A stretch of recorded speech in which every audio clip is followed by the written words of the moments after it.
Number two, what are the stars of this reform or the guiding principles? The core of these changes follows 10 unwavering principles that are designed to make taxation equitable in our climate. Number one, gone are the days of complex and contradictory laws. The new act simplifies our tax statutes into clear, concise codes, reducing ambiguous provisions. The act is simple in rules, in text, and in wordings. Two, harmonization and consolidation. The new act harmonized and consolidated more than a dozen statutes and multiple taxes into unified rules and few taxes, thereby eliminating overlaps. Three, neutrality. No more favoritism nor tax-based incentive decisions. A level playing field is created where decisions are driven by markets, not by tricks or other tax concerns. Competitiveness. Rates and incentives are benchmarked against global standards to attract foreign direct investment and promote growth. 5, tax certainty. Certainties of rules and timelines leads to predictable outcome so that businesses can plan effectively and confidently. Number 6, a service-oriented, that is taxpayer-focused, and customer-centric approach. From registration, processing of tax refunds, there have been a lot of simplicity to make it easier for taxpayers. Modernization. Digitization of tax administration and use of tools like e-invoicing and real-time reporting to reduce paperwork and errors. Alignment with global tax rules to encourage investment. Compliance efficiency, faster processes, consolidated payments, and prioritization of voluntary compliance over coercion. 9, data-driven policy. Data-driven reforms, well-analyzed rules, ensuring they evolve with our economy with predictable outcomes. And the last one, economic alignment. Introduction of incentives that fuel jobs, innovation, and development of starved sectors. For instance, the economic tax incentives have sunset clauses in order to prevent abuse. Number 3, what do these reform mean for businesses? No doubt, the new legislations are tailored for growth, with exemptions for specific sectors and accelerators for business enterprise. Here are some of the key changes. There is empowerment for small businesses. The new law defines a small companies as one with annual gross turnover of 100 million or less, with a fixed asset under 250 million. Such small companies will be taxed at 0%, and they are also exempt from the 4% development levy. You will note that in the repeal CETA, the threshold was 25 million naira. Corporate tax at 30%. The CIT rate has not changed, but the president has been empowered and could reduce the rate to 25% on the advice of the National Economic Council. And the requirement that the deductible expenses must have been incurred wholly, reasonably, exclusively, and necessarily has further been improved on. You only need to have incurred such expenses wholly and exclusively to get your deduction. Capital gains tax have been aligned. Taxation of gains from alienation of assets have been aligned with the taxation of income from other sources, which should be added and taxed at the applicable company's income tax rate or personal income tax band. However, this comes with some specific exceptions. For example, gains on disposal of shares under 150 million will be exempt, where the gains are below 10 million naira. On value-added tax, the rate remains at 7.5%. However, zero-rated items have been expanded to cover agriculture, medical, pharmaceutical, education, food, and etc. Input VAT paid by all businesses are now fully recoverable. This will reduce the cost of production and products, increasing capacity utilization of companies and disposable income of individuals. On incentives and innovation, the pioneer tax status was phased out, while economic tax incentive has been introduced with sunset clauses.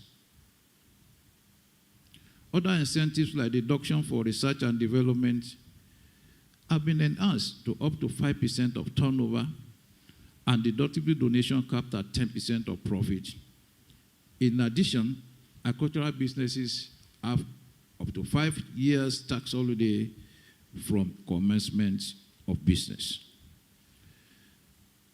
Avoidance of double taxation. Unilateral tax relief has been introduced to avoid double taxation and to encourage investment. Penalties and dispute resolutions. Penalties are steep, but so are the support through free inquiries, tax rulings for guidance, and tax ombud for quick administrative resolutions. They have all been introduced into the tax system as previously stated. Deduction of loss. Companies can deduct losses until the losses are fully recouped. Loss-making companies are free from tax payments because the general minimum tax that we know of no longer applies. Under the new tax law, everyone is a winner, and that is speaking to the theme of the summit. For example, when the low and medium income earners benefit either from zero or reduced income taxes, it gives them more money. They are winners. Small businesses that are exempt from payment of income taxes and VAT compliance obligations are also winners. Simplify income tax returns. Filing obligation for small business by submitting statement of accounts attested to by the taxpayer in place of audited accounts is a winning way for such businesses. Input tax on fixed assets and administrative expenses that are now deductible from collections on same taxable good or service is a win for businesses. The list of zero-rated or exempted items that have been expanded makes all taxable persons a winner. I'm sure you know where VAT or import duty is due but not charged on a transaction. Such expenses will not be deductible for tax purposes.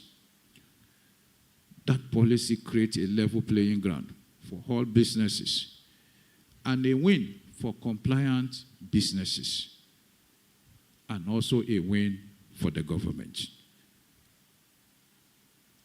Presumptive tax regimes bring informal businesses into the tax net. It promotes formalization and is a win for formal businesses and the government.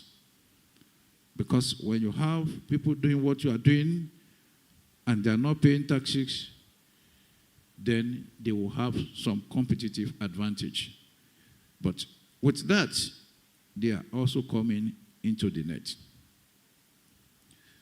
There is the minimum effective tax rate that has been introduced. It is a win for all stakeholders, because what that does is that it prevents other jurisdictions from collecting a top-up tax should Nigeria fail to collect such taxes. That is a win for all of us. The Office of the Tax Ombudsman, an impartial arbiter for expeditious review and resolution of compliance on tax, levies, fee, custom duty, and etc., is a win for us all, because it makes the tax system much better and effective. Digitalization, fiscalization, and e-invoicing is a win for all of us. It will change the current narratives. And what are these narratives? Many potential taxpayers are unknown in the tax system. Many are underpaying taxes due to turnover suppression. VAT agents not remitting fully to the NRS. Overclaim of input tax. Overclaim of expenses. A large portion of economic activities occurring within the informal sector are escaping taxation. All of these current narratives will become a thing of the past. So with the introduction of this, of e-invoicing, these narratives will change positively. The result will be enhanced voluntary compliance, reductions in the rate of errors and administrative costs, transparency and traceability will become obvious, tax gap will be reduced significantly, ease of doing business will be up, and revenue assurances will be there for the government and the citizenry. All of these are essential for securing Nigeria's economic future and realizing an egalitarian country that we all yearn for. I am concluding now. And the conclusion is a call to collective prosperity. In closing, let us all arise as compatriots to take our rightful place in this collective march towards our prosperity and well-being as a nation. The United States had an educational policy with the slogan, "No child left behind." To borrow from that, our drive today is, "No taxpayer left behind." There is a place for everyone in this glorious new fiscal future we envision, and you cannot afford to be a spectator. A vibrant tax regime will accelerate economic growth and development, and as such, the reform is a blessing rather than a burden, a bridge to a Nigeria that is a regional, continental, and global hub for business and commerce. The prosperity that will spring from effective implementation of this new act will accrue to us all as Nigerians, and also friends of Nigeria. I reaffirm that as the steward of this reform, the NRS remains committed and ready to lead from the front. Let the implementation of this law be the dawn of our economic renaissance. I thank you for listening, and I wish you a successful summit. God bless you.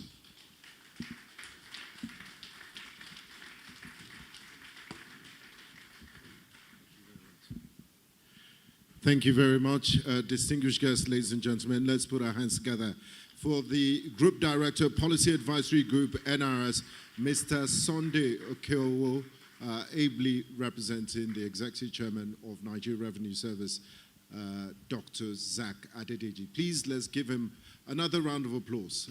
We want them to hear in Abuja. Yes. Thank you so much for that wonderful address. He mentioned quite a number of instructive things, and it's humbling to know that we're still doing tax to GDP is about 10%, and the African average is 16%. So I want to get a commitment from everyone here today that we will be upright and responsible citizens and contribute our part to take it to at least the African average and beyond. Do I have a show of hands that will be responsible citizens and will pay our taxes so the government can use the revenue to provide dividends of democracy? Put your hands together for each other. Put your hands together for being responsible and upright citizens. So, Mr. Okeowo, when you go back to Abuja, you can tell them that you've got a commitment from a group of responsible citizens that they would put their resources together and also be compliant when it comes to taxes. Like you said, no taxpayer should be left behind. So if I remember when I gave you the microphone, you highlighted my position. So we're all in this together. No taxpayer shall be left behind. Thank you very much. I hope we're having a great time at the second edition of the Nigeria Revenue Summit. So it's time to transition into the next item on the program. If finance is evolving rapidly, then taxation and revenue systems are evolving even faster. Nigeria's revenue ecosystem is experiencing new compliance frameworks, increased focus and transparency and accountability, opportunities for businesses that embrace digital adoption and strategic planning. So to guide us through this landscape, we now have a distinguished tax expert who will shed light on how to navigate change, manage risk, and grow in this new environment. And before I introduce him, I would like to read his very impressive citation. The next speaker is a partner in KPMG, Africa's Energy and Natural Resources, ENR, Tax, Regulatory and People Services Practice, bringing over 19 years of wide-ranging experience across tax advisory, compliance, regulatory support, and public sector reform. He leads the Responsible Tax and Transparency Reporting Unit and oversees tax services for clients in the power industry.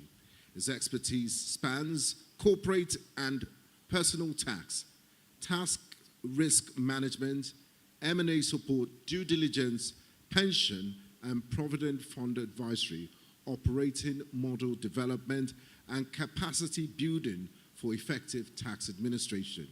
He has worked across multiple industries, including the power sector, upstream and downstream energy sectors, consumer markets, services, trading, and delivering several large tax transformation and compliance projects. He has led major assignments such as tax system reviews, audit tax structuring, and regulatory advisory for multinational and local clients.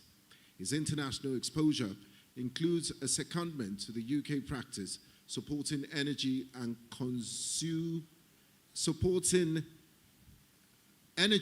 consumer market engagement. He has also led key projects, including reviews for an energy company, regulatory advisory for an offshore oil and gas client, long-term tax services for major energy companies, and advising on business restructuring for multinational oil and gas companies and Nigerian entities. I'm sure you're wondering, who is this great individual? Well, distinguished guests, ladies and gentlemen, please put your hands together for partner tax KPMG, Mr. Martins Arogie, who will be speaking on winning in Nigeria's tax landscape, navigating change, risk, and growth. Thank you very much. Thank you very much. At some point, I was wondering who he was trying to introduce because I couldn't recognize the person.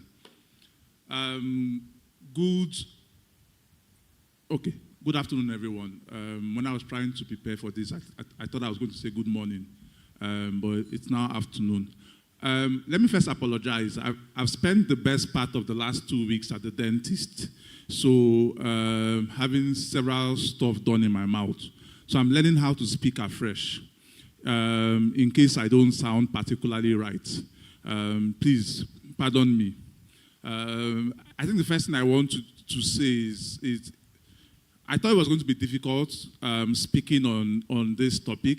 I think it's only gotten more difficult coming just after Mr. Okeowo, because I may end up repeating a lot of the things that he said already, so please bear with me again.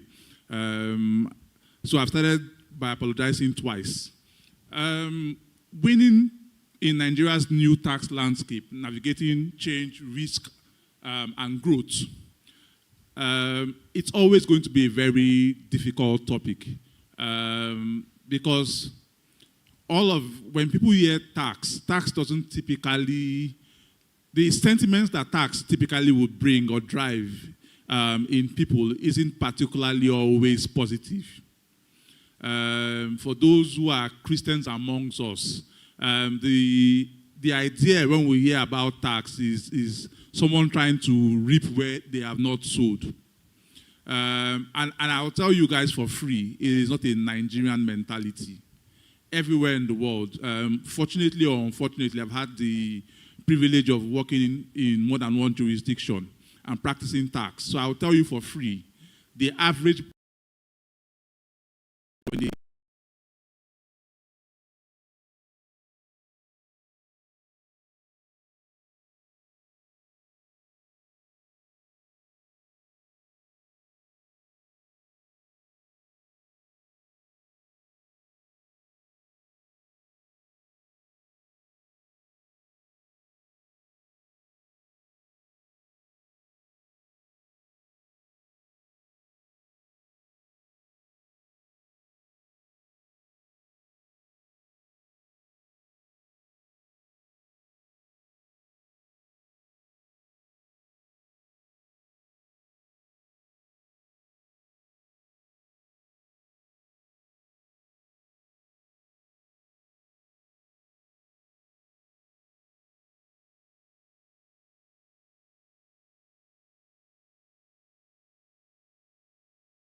and at some point impact our quality of life and our GDP per capita.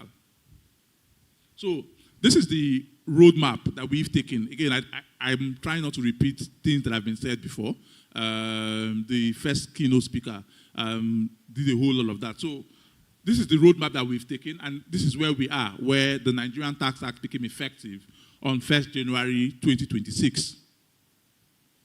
Now, what are the key changes that we would see or that we would be seeing in our day-to-day interactions with the tax laws? I think the first one, which would probably involve a lot of Nigerians. For a few years, the concept of crypto and digital assets have grown amongst the average Nigerian populace. And we've now tried to also, in a sense, include that as an asset that is liable to tax. So if you make an income trading digital assets, you would be liable to tax going forward. We have what we call the controlled foreign company rules, which is targeted at profit shifting arrangements. Now, you've always had these rules everywhere in the world, but we never had them in Nigeria. For those who follow international tax, at some point there was a very significant debate in the world when Apple set up shop in Ireland. And there was really no, Tim Cook has never lived in Ireland. Steve Jobs has never lived in Ireland, will never live in Ireland. So it was a bit weird to find out that the head office of Apple was in Ireland. I think at some point, the head office of Facebook was also, or Meta was also in Ireland. And there was a reason why a lot of them did that. Even though it's likely that the real movers and shakers of the company would never live in Ireland, may never have even been to Ireland, but their head office was located in Ireland. It was just primarily because they had a lower tax regime, more favorable tax regime. And the argument has always been for Africa. Now, if I put this in context, if I set up shop in Ireland and I set up shop in the US, from an infrastructure perspective, I don't notice the change. I don't notice the change. From an infrastructure perspective, I would have extremely fast broadband. I would have guaranteed, reliable, sustainable power. I would have good roads, health services. You may have some delays depending on whether you're using private or public sector insurance. But it's primarily the same issues, the same. So in terms of quality of life, it would probably be the same. So tax would naturally become a deciding factor if I was considering either the US or Ireland. So if I then bring in Nigeria to the mix, where I would probably have to be my own security, I will get my own MOPO, and then have to deal with whether government has removed MOPO from private individuals and companies. I would probably be my own PHCN or DISCO, whatever it is that we call them these days. I'll probably be my own water board. I would probably be the one even doing the road, maybe under an incentive framework or something. Tax would not primarily be the key decider in that situation because the quality of other infrastructure is very different. And so there's always been the argument around, do we now have to then do extra in terms of creating some sort of incentive, because we can't compete on an infrastructure perspective. So if we want to be able to attract this sort of investment, should we then go lower? So if Ireland was offering 15% compared to 20% in other Western countries, should we be going to 2% or 3%? And so it's having to strike that balance between, like I said, the link between tax to GDP ratio and development, and also still being able to attract that level of investment where people can come in and set up shop here because they believe that overall, when you factor every other thing that they would have to do, including what they then have to give back to government, it still is a viable investment for them. So those are the sort of things that we then have to take into account. And that also applies to the 15% minimum effective tax rates, because it's global. I think Mr. Okewo talked about it, that we've introduced it because it's a principle that's been driven by the OECD and the developed world, where everyone is saying we don't want tax to be the sole reason for making an investment decision. And therefore, everybody has to agree to charge an effective minimum tax. That if you don't take it because you want to use tax as an incentive to attract people to your location, we will take it in another country. So the money doesn't get lost. So if I were an Apple, I would say to myself, what the world is saying is, if you move to Ireland because you want a lower tax rate, you won't get it. Because if Ireland doesn't take that effective minimum tax, the US will take it, or the UK will take it, somebody else will take it. The real challenge with all of that is we are talking about people that are competing on the same level from an infrastructure perspective. Africa is not on that level. Africa is clearly not on that level. But we've beaten the bullets. We've implemented this with the consequences, and we'll see how that plays going into the future.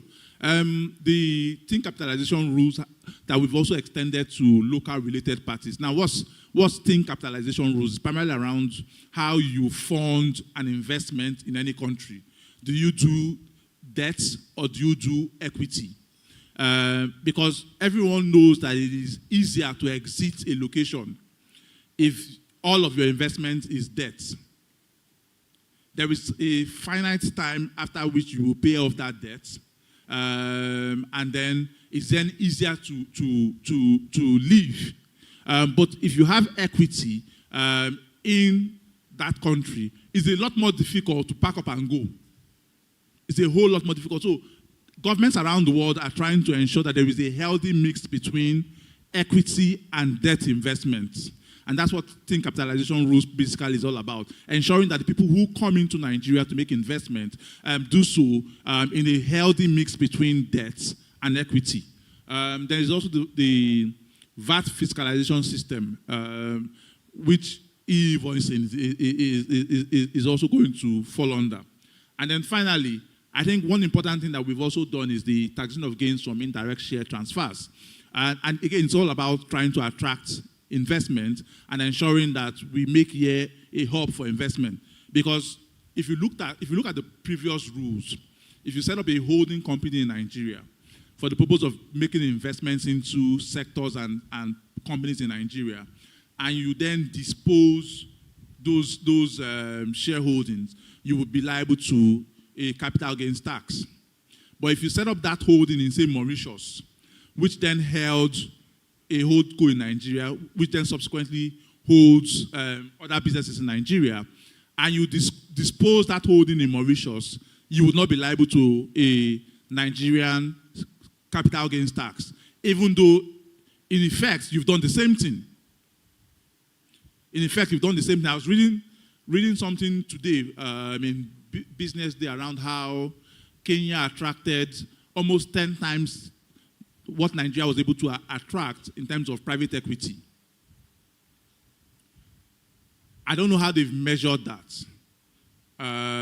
But you may also find out that because of how we've structured these things in the past, a number of people were setting up on putting investments in Mauritius, whose intention was primarily to come into Nigeria and make investments in Nigeria, but because they wanted to circumvent the capital gains tax rules in Nigeria.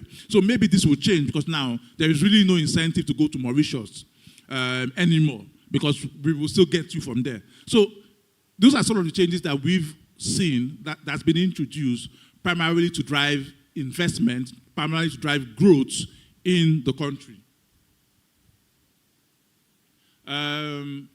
We've also done certain other things that we think would also have an impact. I think Mr. Okewo talked about the small companies being exempt from income tax, so I won't dwell too much of that. There's also the input VAT claim restriction that we've also removed. Prior to now, Nigeria did not have VAT, even though we call it VAT. Prior to now, what we had was what was introduced by the military, the sales tax. That's what we had. What we had was the sales tax, just a slightly modified sales tax that allowed you recover input VAT in certain controlled instances. It is now that we now have a full-fledged value-added tax system. Now, the reason why it was called value-added tax is because it is only the additional value that you add throughout the process that should be liable to the tax. Because every other thing you should be able to recover. But that's not what we had in the past. So we now have a full-fledged VAT system in Nigeria. We've also removed the capital allowance restriction. Again, all of this is around trying to drive growth. What was the restriction? So you could only, unless you were involved in certain types of businesses, you could only claim a limit up to 66 to third of your accessible profit. I'm not trying to make you guys tax professionals, so I don't want to use very technical terms. But people had argued in the past that it was a disincentive to investing in capital assets because you could not recover all of that cost in a year. You had to still restrict what you could utilize or what you could recover from your capital investment, but we've also taken that out. We've also tried to simplify the rules around business restructuring. Prior to this, to the NCA, if you wanted to restructure your business, so I have 2 or 3 multiple businesses, and I thought it was ineffective running 2 or 3 businesses. I wanted to break them down, merge them, or do something around them, or maybe even spin off a particular business because I thought it was not being run profitably and was drawing me down. In order to be able to do that without any tax costs, I would most likely have to wait 365 days. I don't think it was a fair time to ask anybody to wait, because if I decide that I want to restructure my business, because I think it has to be done now. But if I wanted to do it without a tax cost, I would have to wait 1 year. So from when I begin to think of the idea, and then to when I can implement it, 1 year has to pass. I don't think any business would find that reasonable. That if I don't want a tax cost, I have to wait 1 full year. So we've taken all of that out. We've tried to simplify that process. We've also changed the Personal Income Tax Act, where we've exempted at least the first 800,000. And I get asked a lot of questions around this, saying, does that mean that it's only people who earn less than 800,000 that are exempt? No, everybody gets that 800,000 free. Now, the question would be, what's 800,000? Is it significant in today's Nigeria? But when you consider the fact that we're coming from 32,000 to 800,000, it's a big leap. It's a very significant leap. Some people had argued that rather than making a fixed number, it should be a number that is indexed to a particular factor, so that you don't need to change the law consistently.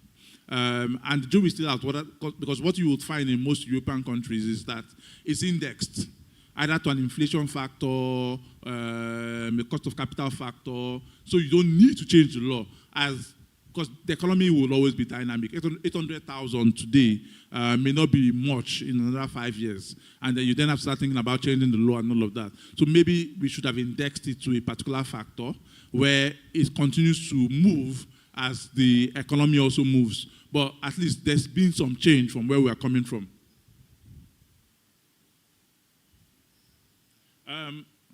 Okay, so we've also talked about increased penalties for non-compliance. One of the primary reasons why I think our tax to GDP ratio is low is because we've created an incentive for people to not do the right thing. The penalties that we had for non-compliance in the past were not sufficient as a deterrent. I remember there was a particular point in time where we would compute penalties and interest using simple interest. and then I think it was 19% we were using. But if you wanted to go to a bank and you took a loan, even though as at that time the interest rates were not what it was now, 20-something%. Even the interest rates then were 15%, but it will be compounded. So imagine that you have a tax to pay today. Imagine you had a tax to pay today of ₦1 million, and you say to yourself, I will not pay it, knowing fully well that the likelihood that you will be audited on an annual basis by the Nigerian Revenue Service is unlikely. It's non-existent. You'll probably be audited after another 4 or 5 years. In that 4 or 5 years' time, they will then do 19% of that 1 million 5 years ago and say that's your penalty.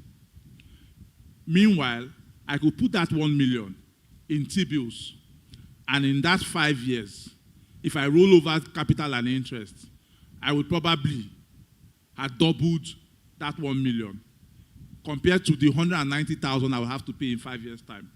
What do you think any rational person's decision would be? Not pay the tax. Not pay the tax. That's what any rational human being would do. So if you have a system where the penalty for non-compliance isn't sufficient as a deterrent, then obviously, as a businessman, the rational thing would be to opt to pay the penalty. So, but you also don't want the penalty to be so punitive that people then begin to seek to cut corners. So you need to strike a balance. Because if you say to me that the penalty for failing to pay 1 million 5 years ago is 10 million naira, maybe what you would see is not me being compliant. Maybe what you will see is me looking for who I will give 500,000 to help me reduce the penalty. So it's a healthy balance we need to strike, and we've tried to do that in terms of the increased penalties. We've also then introduced what we call a development levy. I think we got to a point where everybody in Nigeria thought that the solution to every problem was to introduce a new tax. The police is not being properly funded, so we introduced the police levy. We're not doing a whole lot to encourage science education, so we introduced the Naseni levy. So every problem you just thought of, everyone thought that the solution was to introduce one levy or the other. So at some point, even us that do tax on a day-to-day basis, we had lost track of who was paying what, how many levies. So which one was tax deductible, which one wasn't tax deductible. So government has said to themselves, maybe what we should do is take up the responsibility of trying to fund all our many projects and our issues. Just collect one fund from these guys, and we call it development levy. And then we then take up the responsibility of then having to distribute all of that. So it gives you a lot more certainty. You know that tomorrow, somebody will not wake up and say, the power sector is struggling, let's create a new power sector levy. Because they take the development levy, and then it's up to them how they distribute it to the various arms. I don't know what I'm doing against time. Okay. So, how do we ensure that we remain compliant?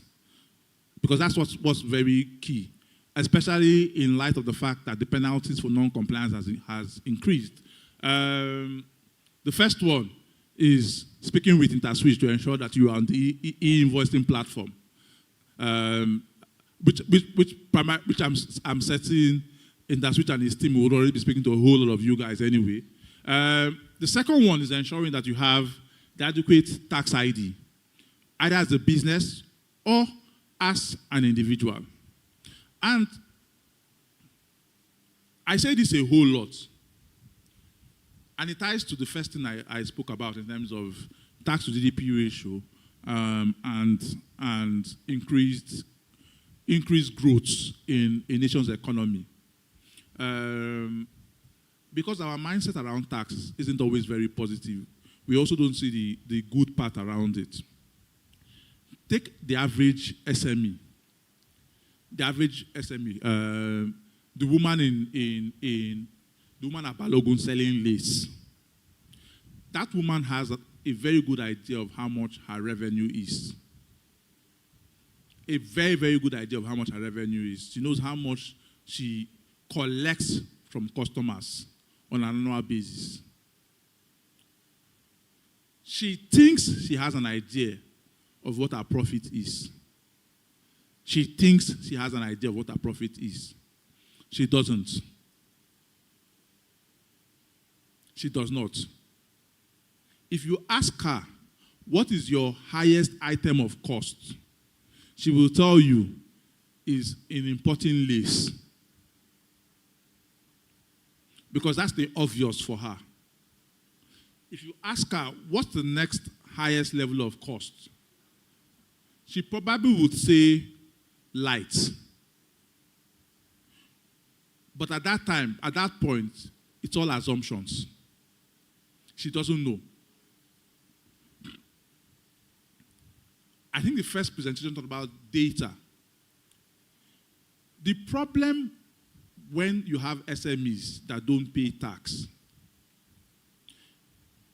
is the fact that the data that is relevant for them to be able to make decisions that help them scale is always lacking. Is always lacking. My dad ran a small business. I ran it aground. If you ask him why his business failed, he will tell you that it was because customers stopped coming. He will never be able to tell you why customers stopped coming. The only one reason he will give you is that the economy became hard. But from as long as I can remember, the economy has always been hard. And in that hardship, or whatever you call it, you've seen businesses also thrive. It's not luck, it's not happenstance, it's data. Many businesses don't have the right financial information.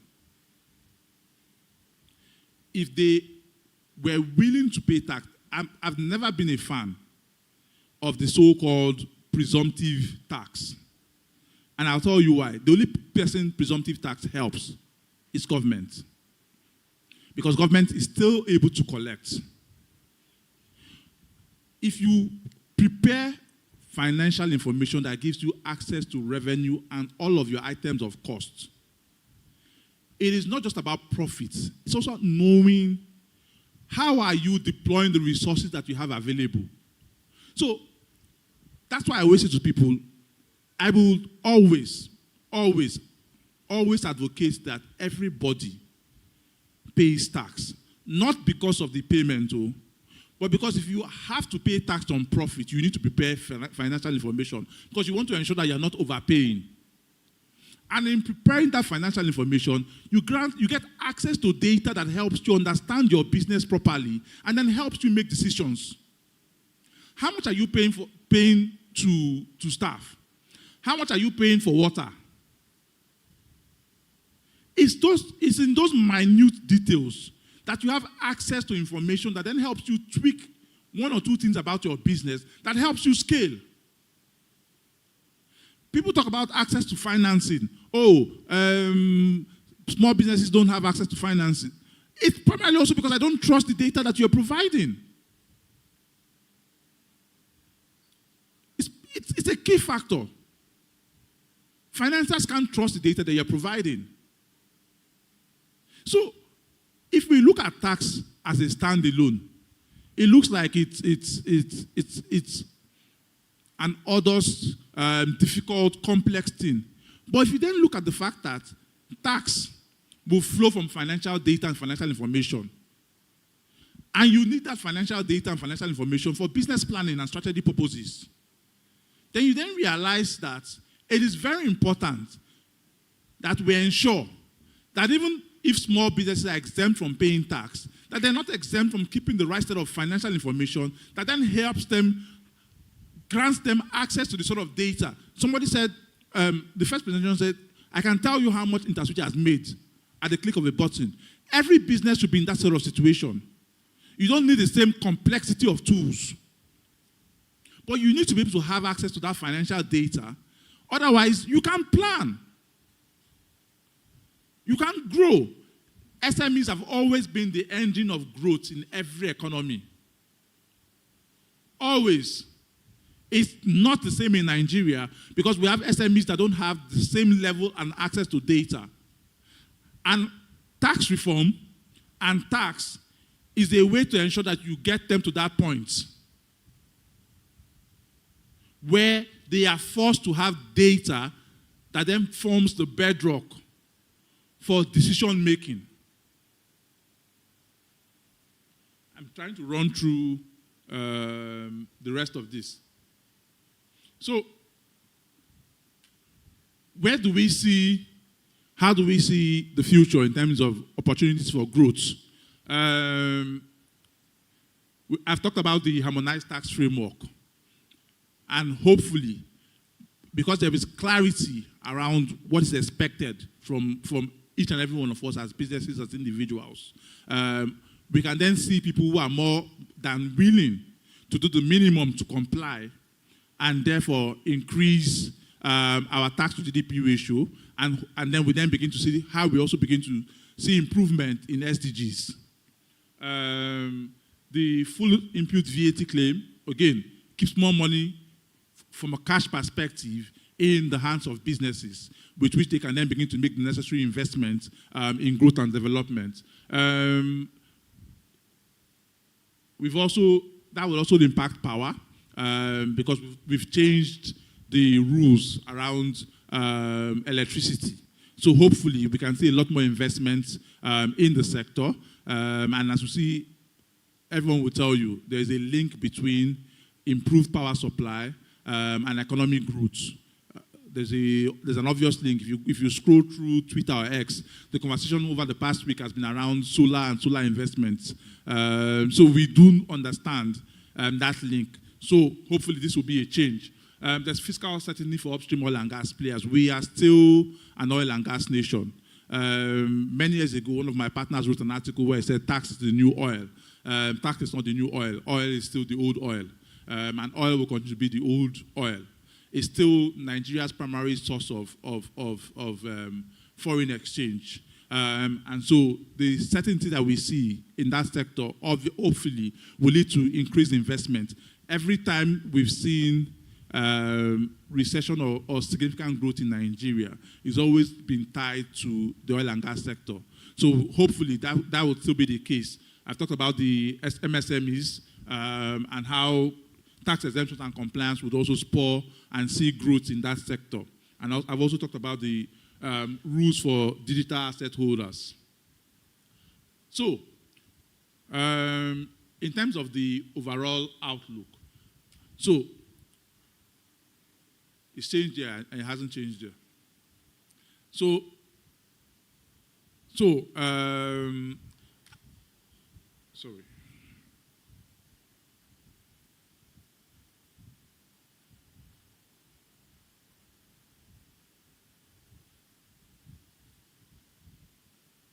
I think he now has a mind of his own because he's moving.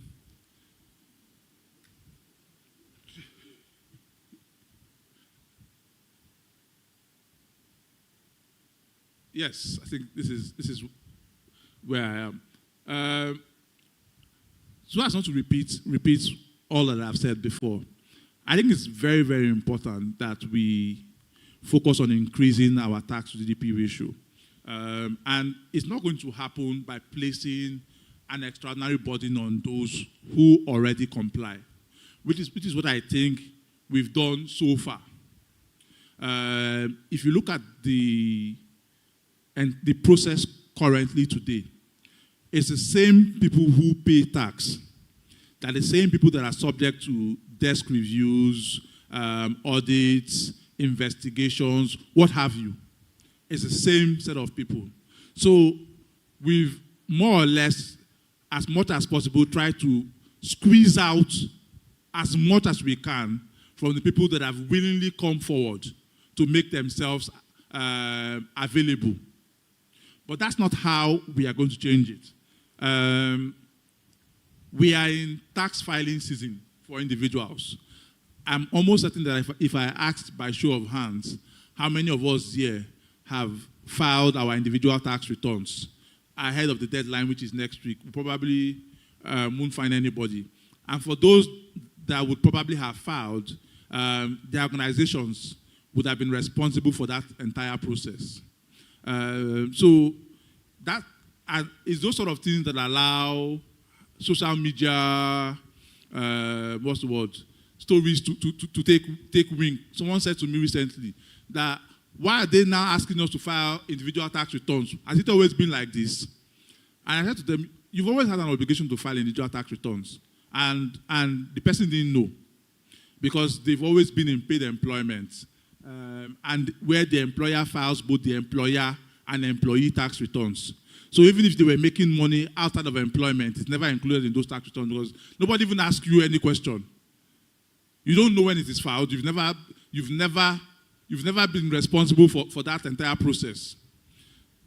So the guy who has a side hustle, emceeing events, when News Central is filing his tax returns, they just include how much they pay him.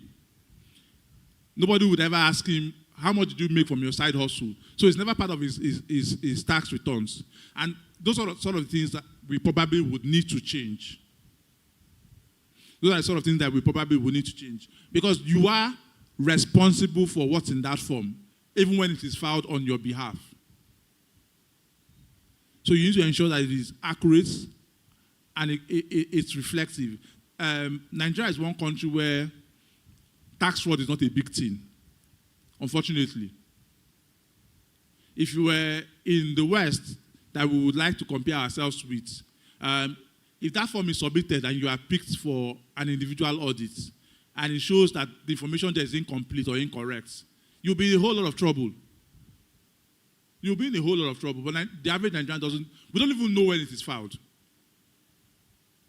The average person in paid employment doesn't even know when it is filed. But it's an employee return. It's your return. There's a different one for employer. And the law even has a different timeline for the employer and the employee return. So that it is not confused. So we need private sector-led growth. And hopefully the certainty that the tax reforms now provides would enable, again, like I said, for most businesses, it's not about numbers. It's not about whether the rate is 30 or 40. It has an impact, but it is not as important as knowing what it is and then being able to determine whether I can plan or factor it into my business model. So certainty is key. Hopefully, the tax reform provides that level of certainty that we can then begin to see private sector-led growth. So, I think I will just jump to the conclusion, trying to run through this. So, the reforms, we all agree, were a stitch in time. They were badly needed in a country that has been foundering from a revenue perspective. From when I was young, I think I've heard people say this over and over again, that Nigeria is a very rich country. I've heard it over and over and over and over again, that listening to it now, you begin to sound like a broken record.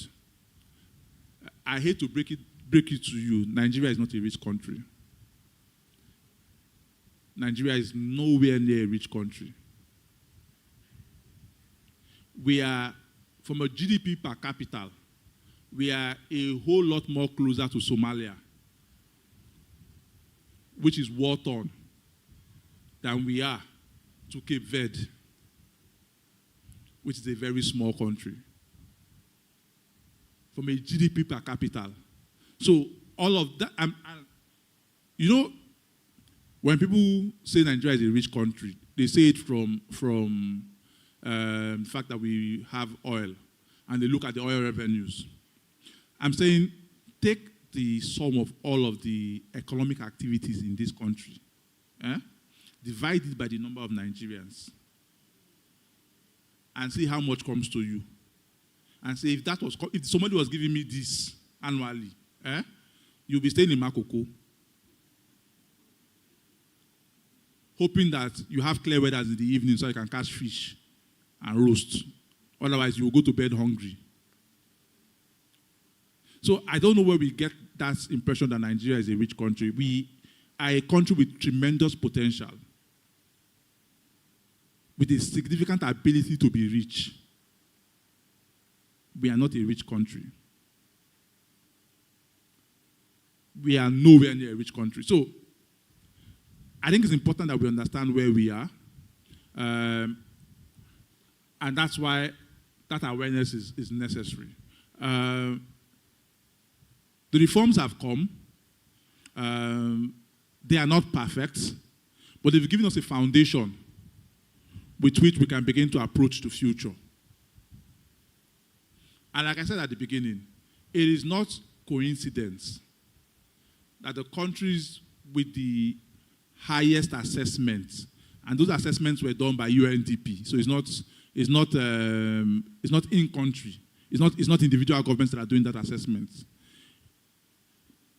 The countries in Africa with the highest assessment in their ability to meet the Sustainable Development Goals, which is primarily listing all of the primary things that we require to have a better and improved quality of life, are those where citizens, businesses are paying the most taxes.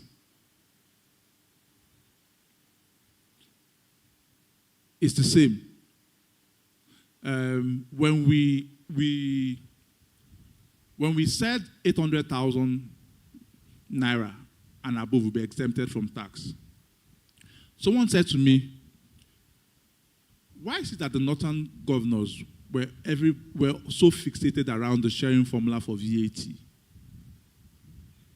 So fixated on the sharing formula for VAT, and then lost track of one thing that was going to be very critical. In more states than you can imagine, in Nigeria, the bulk of people who pay tax are civil servants.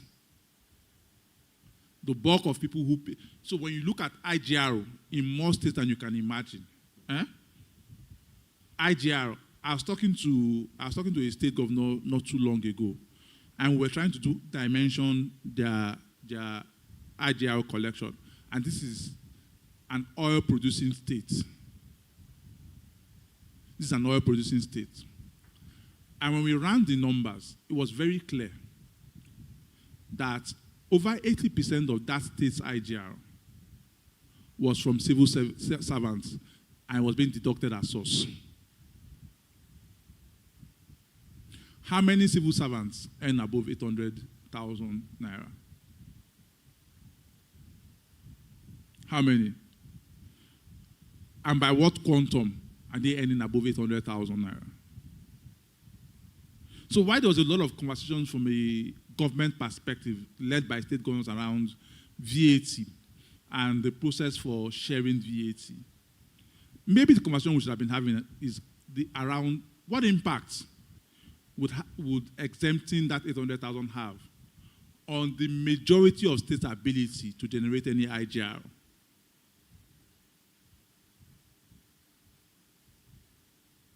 What impact? And you will find out that many states will probably drop. They may not notice it because IGR has always been an infinitesimal part of their revenues. Everybody goes to Abuja every month for FAC. FAC has increased significantly. So if there is a drop, if I had 1 billion IGR a month and it drops to 800, I might not really notice it because it's money for petty cash in the first place. But you can't drive real growth in an environment where citizens do not feel or do not even participate in any form of contribution. you would always be restricted. Corruption is a live issue in Nigeria. I will be the first to say that. But the bigger issue is that we just don't generate enough. And that's a conversation many people are not willing to have yet. We still do not generate enough.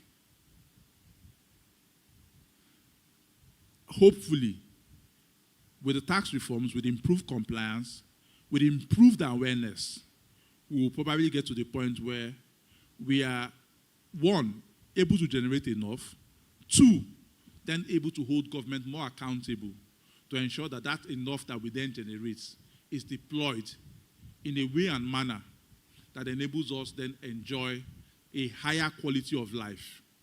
And then we can then see real growth in our GDP per capita and real growth in our individual finances. Thank you very much.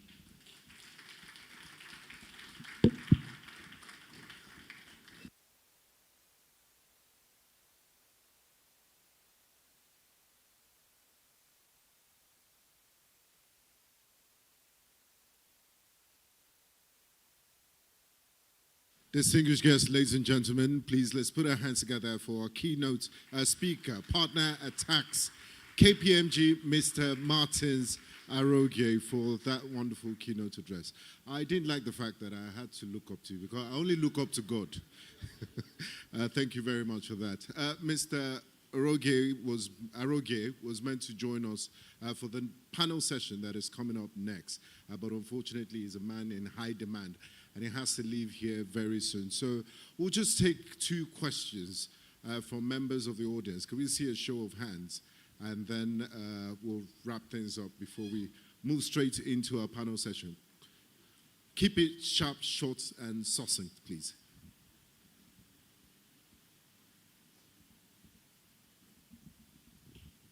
Thank you very much. Thank you very much, InterSwitch, for this section. My questions, yes. One, okay. Okay, let me take the main ones. You have limited me to one. So my question is on this e-invoicing, which is coming new in the tax system.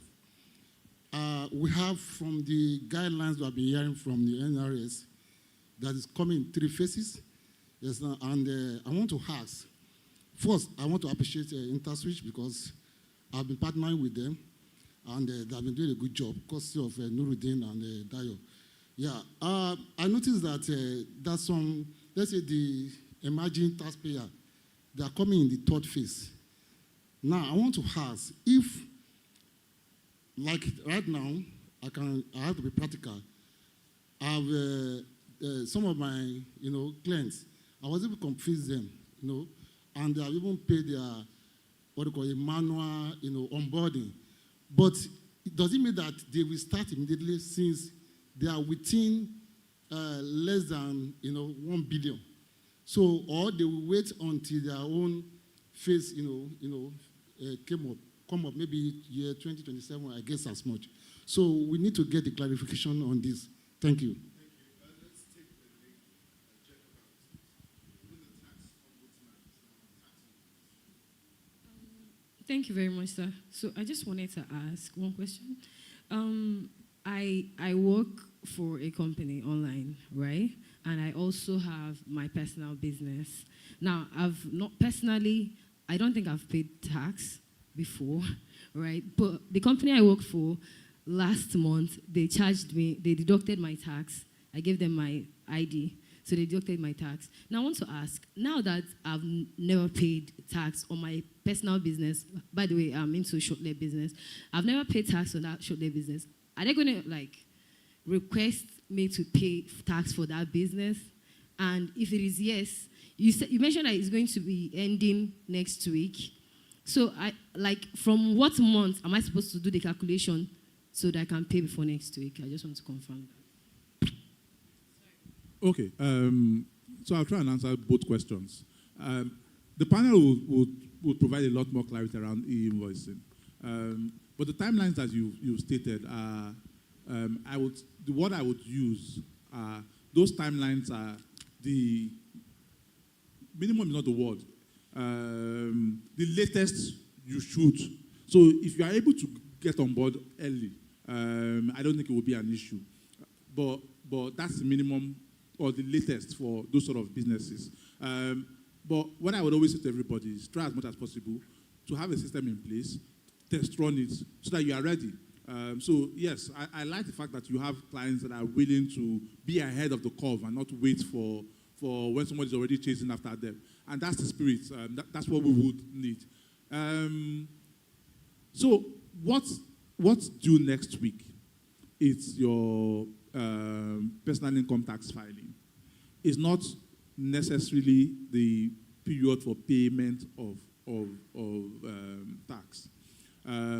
For those in paid employment, you would pay tax on a monthly basis. Now, for the business, that's when you would compute at the end of the year and then pay. And the assessments period for every individual is actual year basis. So it's from January to December.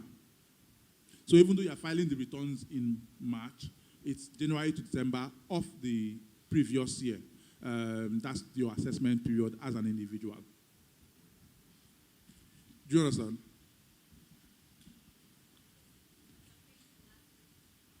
Oh, no, the tax you are filing in March is for last year, not this year. It's last year's tax. And is there a threshold for personal income tax exempt? Yeah, the threshold is 800,000. The threshold still will be 800,000. Thank you very much. Please let's give Mr. Martins Aroge a round of applause. And thank you for your brilliant questions. Ms. Aroge actually answered some of the questions I wanted to ask, and the lady over there did, because they have been using me as an example all day long, even though my personal income charges is 799,000, 99 naira, 90 kobo, so I'm exempt. Yeah. Praise the Lord. Distinguished guests, ladies and gentlemen, hope you're having a great time. The Nigeria Revenue Summit is in full swing. We've had quite a number of speeches and keynote addresses, and I'm sure if we're to pay for this event, you'll be paying top dollar because of the quality of information and the caliber of the speakers and presentations that we've had so far. So can we please appreciate the organizers of this event and give InterSwitch a round of applause? They really do deserve it. We're about to switch things up a bit, and this is my favorite part of today's event. It's a panel discussion. It's a panel session, and we will be having quite a number of experts, and we'll be discussing the topic, navigating Nigeria's e-invoicing mandate, compliance, operational impact, and business readiness. Okay. So it's one of the most critical topics in today's summit, e-invoicing and digital revenue compliance. So beyond policy, the real questions are how do businesses operationalize these changes? How do we integrate new systems without disruption? And how can compliance become a strategic advantage? To help us answer these questions, we've brought together an exceptional panel of experts. Yes, and leading this panelist, our distinguished moderator for this panel session is Mrs. Titilayo Akinseye. She's the Divisional Head, Tax Management at InterSwitch. Please, can we put our hands together for her?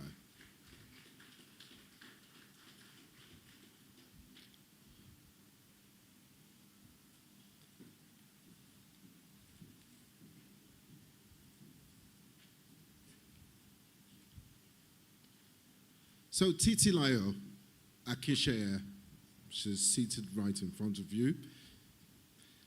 She is a seasoned finance and tax professional with almost 2 decades of experience advising leading organizations on financial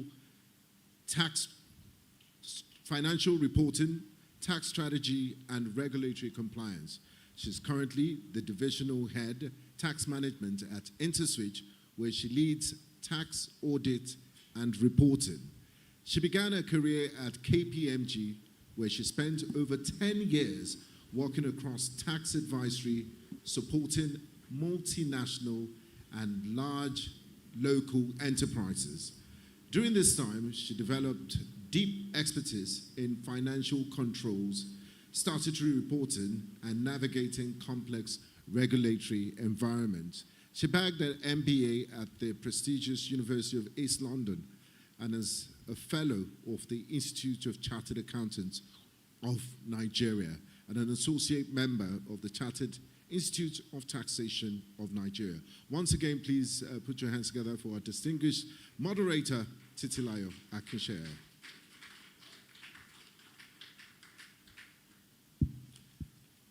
The next panelist is the CFO of Overland Airways, Temitayo Ilori.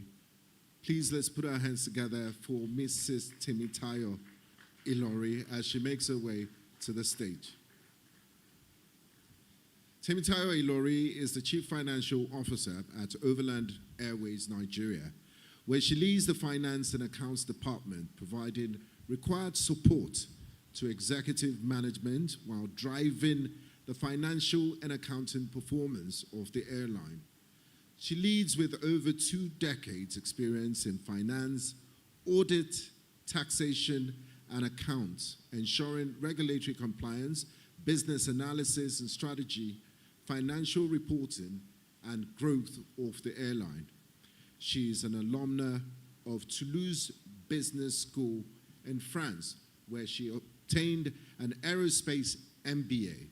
She's a fellow of the Institute of Chartered Accountants of Nigeria with a BSc in Management and Accounting from the Obafemi Awolowo University, Ile-Ife. Temitayo is known for tenacity and drive, operational leadership skills, and ability to ensure value creation. Distinguished guests, ladies and gentlemen, please let's put our hands together for Temitayo Ilori, the CFO at Overland Airways. The next speaker on the panel is Kenneth Erikume of PwC Nigeria. Please let's put our hands together for Mr. Kenneth Erikume. Kenneth is the country operations partner of PwC Nigeria and leads tax reporting and strategy in West Market area, which includes Nigeria, Ghana, Liberia, and Sierra Leone. He is also a member of PwC Africa Governance Board. He has over 21 years of experience in strategic tax advisory across the African region. Kenneth is a fellow of the CITN, Chartered Institute of CITN, a former indirect tax faculty member of CITN, and the former Vice Dean of the Extractive Industry Faculty. He is also a fellow of the Institute of Chartered Accountants of Nigeria, ICANN, and has a certificate in International Treasury Management from the Association of Corporate Treasurers, ACT UK. He is a certified insolvency practitioner in Nigeria and has assisted many multinationals in reorganizing of their balance sheet, mergers and acquisitions, liquidation support, and other exit mechanisms. Please, let's put our hands together for Mr. Kenneth Erikume of PwC. And the last member of this panel session is Osasere Ato Hengbe. Please, let's put our hands together for him. is fondly known as Osas by his InterSwitch colleagues. So I think, am I allowed to stick to Osas? Thank you. So Osas Atohegbe is the Vice President, Sales and Account Management for Commercial Inclusion at InterSwitch Inclusio. He initiates to drive market penetration for InterSwitch Inclusio's digital products and responsible for conceptualizing initiatives to grow the government and social services vertical. OSAS is widely recognized as an authority in public sector-led initiatives and an advocate for digital payment with over 20 years cognate experience in payment covering business development, product management, and sales. Please, let's put our hands together for Mr. Osasere Atohegbe. Distinguished guests, ladies and gentlemen, I hand you over to the distinguished moderator of this session, the Divisional Head Tax Management at InterSwitch, Titilayo Akinseye. Happy deliberations. Thank you very much, Mr. MC. And thank you to our distinguished members that have decided to come for this summit. It's so happy to see everyone here. And to my fellow panelists, thank you very much for the opportunity you've granted us. And I think there's no better time than to discuss, the critical conversation around navigating. Sorry, Ms. Adeshe, I have to interrupt you. We have one more panelist who will be joining us. So I'm just going to quickly read the citation. Please, let's put our hands together for the last member of the panel. There's a seat there, and I just got this information now. So apologies for the mix-up. Please, let's have Adeola Adesonya, who's currently the Executive Director and Partner at PML, join us on the stage. Please put our hands together for Mr. Adesonya. He serves as a key member of the technical team. He has about 14 years' experience in providing accounting services, international financial reporting standards, implementation, and other financial advisory services to clients and serving the growing PML's clientele. He currently oversees the development, the deployment of specialized software, GRC, accounting and HR software, accounting service and HR outsourcing functions of the company. He ensures quality assurance in software development and accounting service functions. He has been involved in financial due diligence projects and review of internal audit practice for financial institutions, an accounting and business software facilitator, an accounting and business software facilitator. He ensures quality assurance in software deployment and accounting services functions. He worked at BGL PLC in Financial Control and Investment Management Department. Adeola has experience in financial regulatory reporting, review of management account for the purpose of audit preparation, portfolio, and bank reconciliation management of corporate and high net worth individuals' portfolios. Team player in market making activities. He holds an MBA in management from Edinburgh Business School, Heriot University, United Kingdom, and Bachelor of Science degree in Business Administration from the University of Lagos. He is an associate member of the Institute of Chartered Accountants of Nigeria and Chartered Institute of Taxation of Nigeria, a certified Sage 200 Evolution and Sage 300 implementer. He is also certified in Sage 300 People HR and Payroll Software.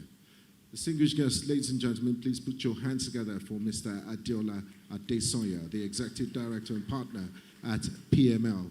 I'll hand you over to Titilayo Akinseye, Divisional Head, Tax Management at InterSwitch. Thank you so much and happy deliberations. Thank you once again, Mr. Chairman, and welcome to our invited guests.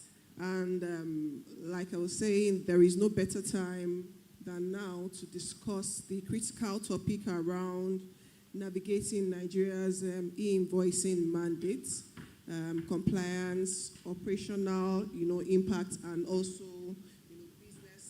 business readiness.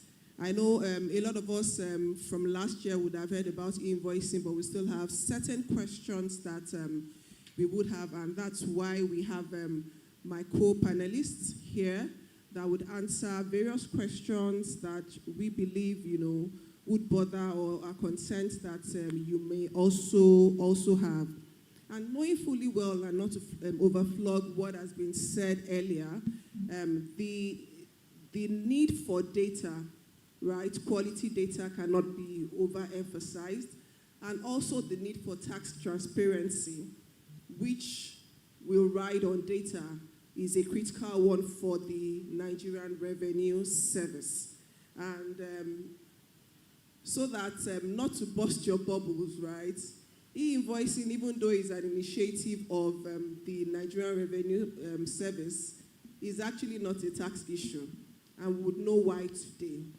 So the questions that you may have, and that I also have, and I'm sure my co-panelists would also, align with me, is our business really reacting to this initiative, or are we preparing strategically for this initiative? I would know now.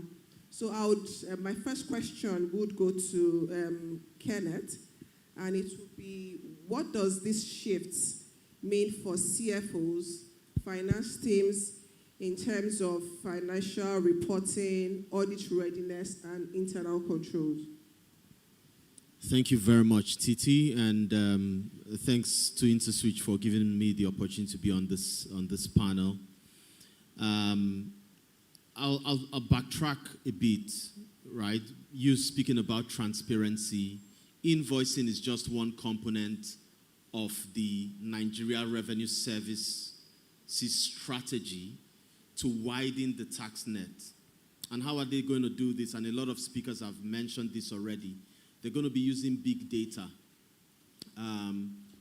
from several sources. One of the easiest sources to get information is actually through the banking and financial system. So one of the innovations they've included, for example, in the tax reform, is to say that if in a month you have transactions of 50 million and above as an individual, the banks and other financial institutions need to report your transactions for that month to the Nigeria Revenue Services portal. And if it's a corporate and you have transactions above 250 million naira in a month, they have to report that. So in the Nigeria Revenue Services portal, they would have that information. It's there.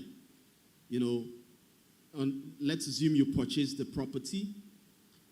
So in your bank statement, you would have an expense, a debit, purchase of property. But the person who received the money on their own side would have income, credit in their bank statement,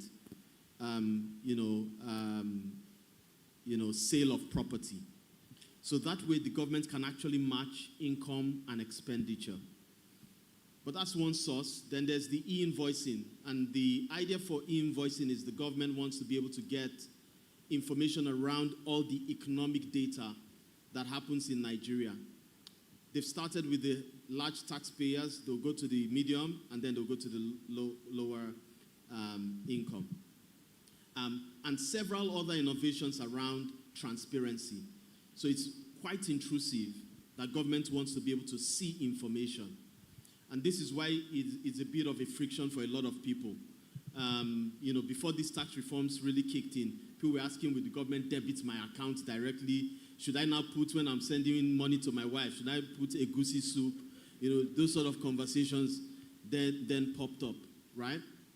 But at a corporate level, because your question is around CFOs, so that's individual. At a corporate level, for CFOs, it provides a unique opportunity, right? Because this is the first time in a long time that government has forced companies to actually look at technology and how you're using technology for reporting on tax. But that reporting is reporting on your financial transactions. And if you go back to the presentation by the CFO of Interswitch, Nonso, around the historic state of corporate financial management and what the future outlook looks like. This is an opportunity not just to say, well, I'm reporting my invoices to the Nigeria Revenue Services portal, but do a robust overhaul of your financial information systems to be able to give you business intelligence. And as a business, as a CFO and as a business owner, this will give you real-time information around, what season, in the year do I make my critical sales? And how do I diversify my products so that you're now creating value, right? So that's on one hand. But in terms of audits, so make no mistake, government has no other business. So government doesn't do business and make profit. The business of government is actually to collect money from citizens in order to provide you with the required infrastructure and services. So when Nonso was speaking about finance, government side of that finance is to collect the money from the company. And government is like a 30% shareholder. Every money you make, they collect 30% as tax. Every sale you make, they collect 7.5% as VAT, right? And their modus operandi is not going to change overnight. And I was working with a bank recently, and what government, what the tax authorities were saying is, give us documentation and the reconciliation of your withholding taxes to your trial balance. So, that, high-profile reconciliation capability has to be an area of focus for you to be audit-ready in the future, because government is going to have all the information. For evaders, there's no hiding place, right? Once everybody gets into invoicing, for people with proper corporate governance, the critical risk is having the reconciliation and data capabilities to be able to show the government that what I reported and what I'm showing you in my financial statement and my tax return are consistent. So this is a new era, Titi. Interesting question. Thank you very much, Kenneth. And you can clap. Thank you very much. And to Mrs. Ilori, my question to you will be, the e-invoicing mandate is clearly beyond the tax issue, and but an enterprise system issue. So how should businesses prepare to adopt this? Thank you. Thank you very much for the question. And thank you to Interswitch for this opportunity. The first thing I would say is about mindset. Because, for example, as an airline, it was very difficult for us to wrap our head around this e-invoicing thing. We don't raise invoices. Passengers pay for tickets and they fly. I mean, there's no invoice involved. But because of the volume of the turnover, we are in the brackets for the first sets with the deadline. So the first thing I would say is mindset. Just be ready that whatever objection, challenge, problem you have, NRS is going to have a solution for it. It may not be perfect, but they are going to plug you in regardless of the kind of business you do. So once you have the mindset of how do I comply, how do I walk around this thing, it makes the whole system easier for you. The other thing is that it's an opportunity to look at your enterprise system again. Duplication of work is wastage. You want to remove that. You want to replace your invoicing system with this new one that is coming and maintain just one? Or do you still want to maintain yours and maintain this one for NRS? Those are some of the things I think the company can look at and be ready. Like the last speaker said, it's best to comply now, iron out all the issues rather than wait for the deadline and then run the risk of having your input VAT disallowed because you did not comply with the e-invoicing. Thank you. Thank you very much. As she was speaking, it just, it came to memory again one of the questions that was asked by someone that attended the webinar we had last week around travel agents and, airline business as well, knowing fully well that they don't issue invoices to customers. But, what early adoption would help you relate more with the regulator to state your issues, and solutions would surely be provided. So that mindset shift is actually very critical for every one of us as a business, and also as users of these solutions that we need to implement. So to Osas, my question to you would be, how should large organizations think about aligning compliance across multiple entities or jurisdictions? Okay, thank you very much, Titi, and good afternoon, everybody. I think I'll take a cue from a couple of things that have been called out by each of the various speakers. Ken spoke about the fact that this entire invoice initiative begins to allow organizations begin to think of data governance. And when the NRS speaker spoke, one of the things he emphasized was that he's also in the panel for the Organizations for Economic Cooperation and Development, which is that organization that tries to put policies and framework across organizations that try to drive things around tax policy and the like. So we find organizations that exist in various states or entities or clients. And in some of these states or entities, this invoice initiative has already started. For example, in Kenya, for example. So we have companies engaging us that already exist in Kenya, and there, those initiatives have already kicked off already. And so for organizations, I think what is key is for us to create structures or take data governance internally that helps to create the right structures in place such that in entities or in countries where these laws already apply, it's easy for us to easily comply by creating a little bit of flexibility in our data structure. For example, an invoice will typically take data from CRM, your customer information, from your pricing sheet, from sales order. So for very large organizations, it's a lot of enterprise systems that need to be aligned with these directives. So what it means is, if you exist in those various countries, your team needs to create a central team that begins to look into how data is administered to ensure that it requires little flexibility to ensure that we meet the requirements of real-time data reporting to the revenue authorities within the countries where you typically do business, because you begin to see these things come up. And because it's being pushed by that Organization for Economic Cooperation and Development, OEDC, it means that it will begin to come up in different countries. We're getting to a point where data begins to converge. So what it means is that for very large organizations, we need to begin to create close working teams that begins to look into what's happening in the various countries we operate and begin to align our enterprise system, whether it's CRM, whether it's a finance system, or whatever system we will have internally that feeds into our invoicing to ensure that we're prepared for what's coming. Today's Kenya, tomorrow is Nigeria. Today's Nigeria might be Uganda, Cameroon, or any other Western country tomorrow. So that process needs to start now, where data governance begins to be elevated in an organization to ensure that we meet all the demands that come in from various countries. Thank you very much, Steve. All right, thanks, Osas. So there's a question I would answer as a tax expert, and the question is, from a tax administrative perspective, what does true compliance with the e-invoicing mandate look like beyond just issuing digital invoices?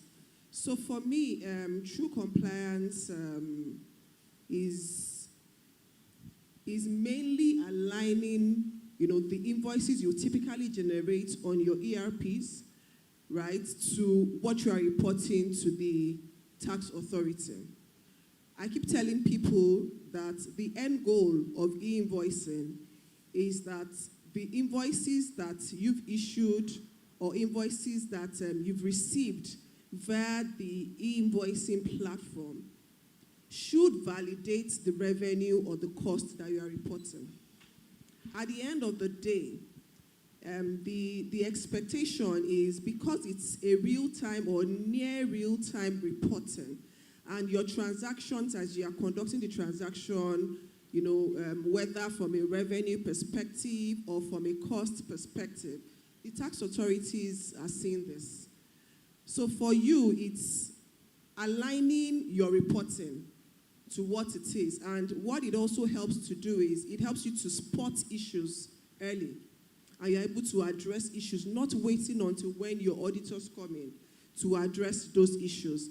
So true compliance is actually, it would help with respect to the returns we file, whether it's the VAT returns that you're filing on a monthly basis, or whether it is corporate returns for deductibility of expenses, or even for the revenue that you've reported. And you're trying to benchmark.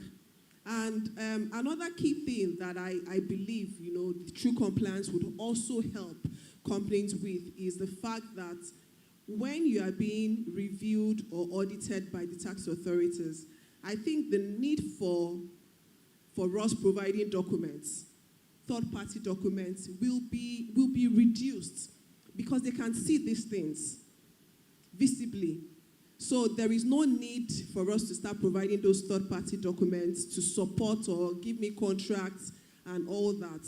So things are now in the open for the tax authorities to see, and there is no contest onto, under declaration of revenue, or these expenses are not valid and all that. So that's what I see from my own perspective of what true compliance is.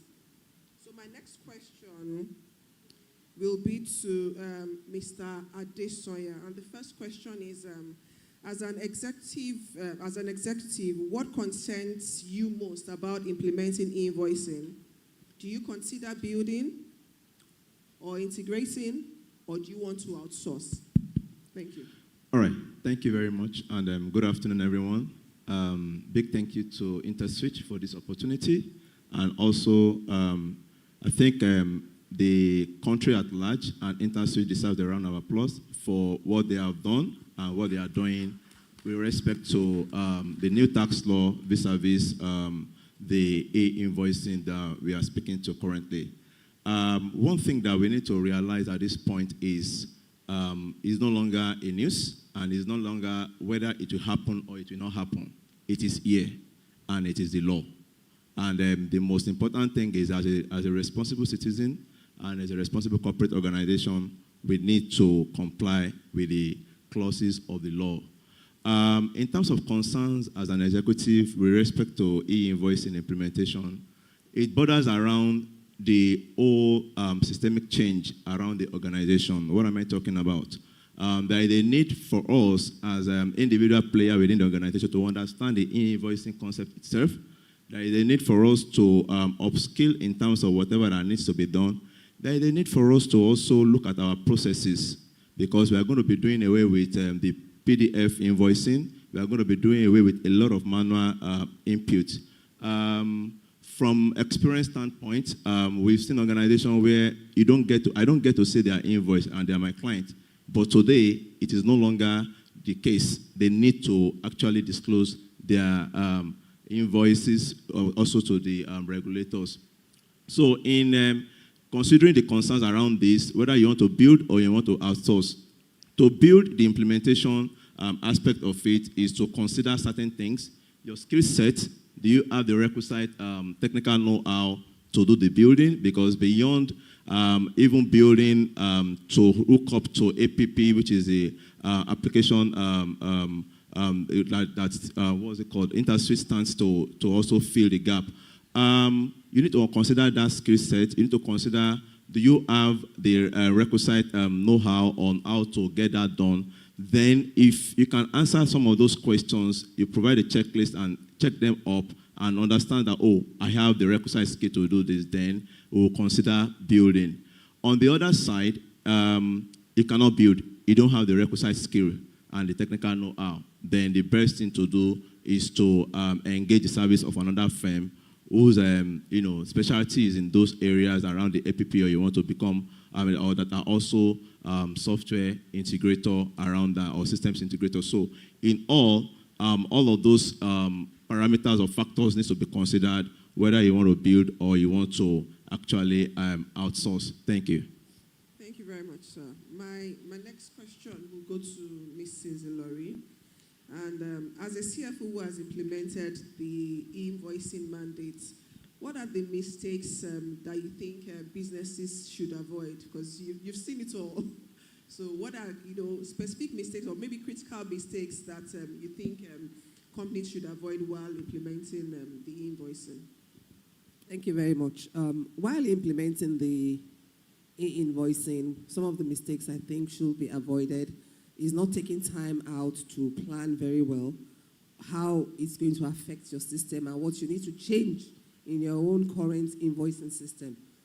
That, I think, is very critical. You need to have taken that decision on how it's going to affect you. In addition, just like he said, you need to look at it also if it's going to be worth it to go the route of the middleware.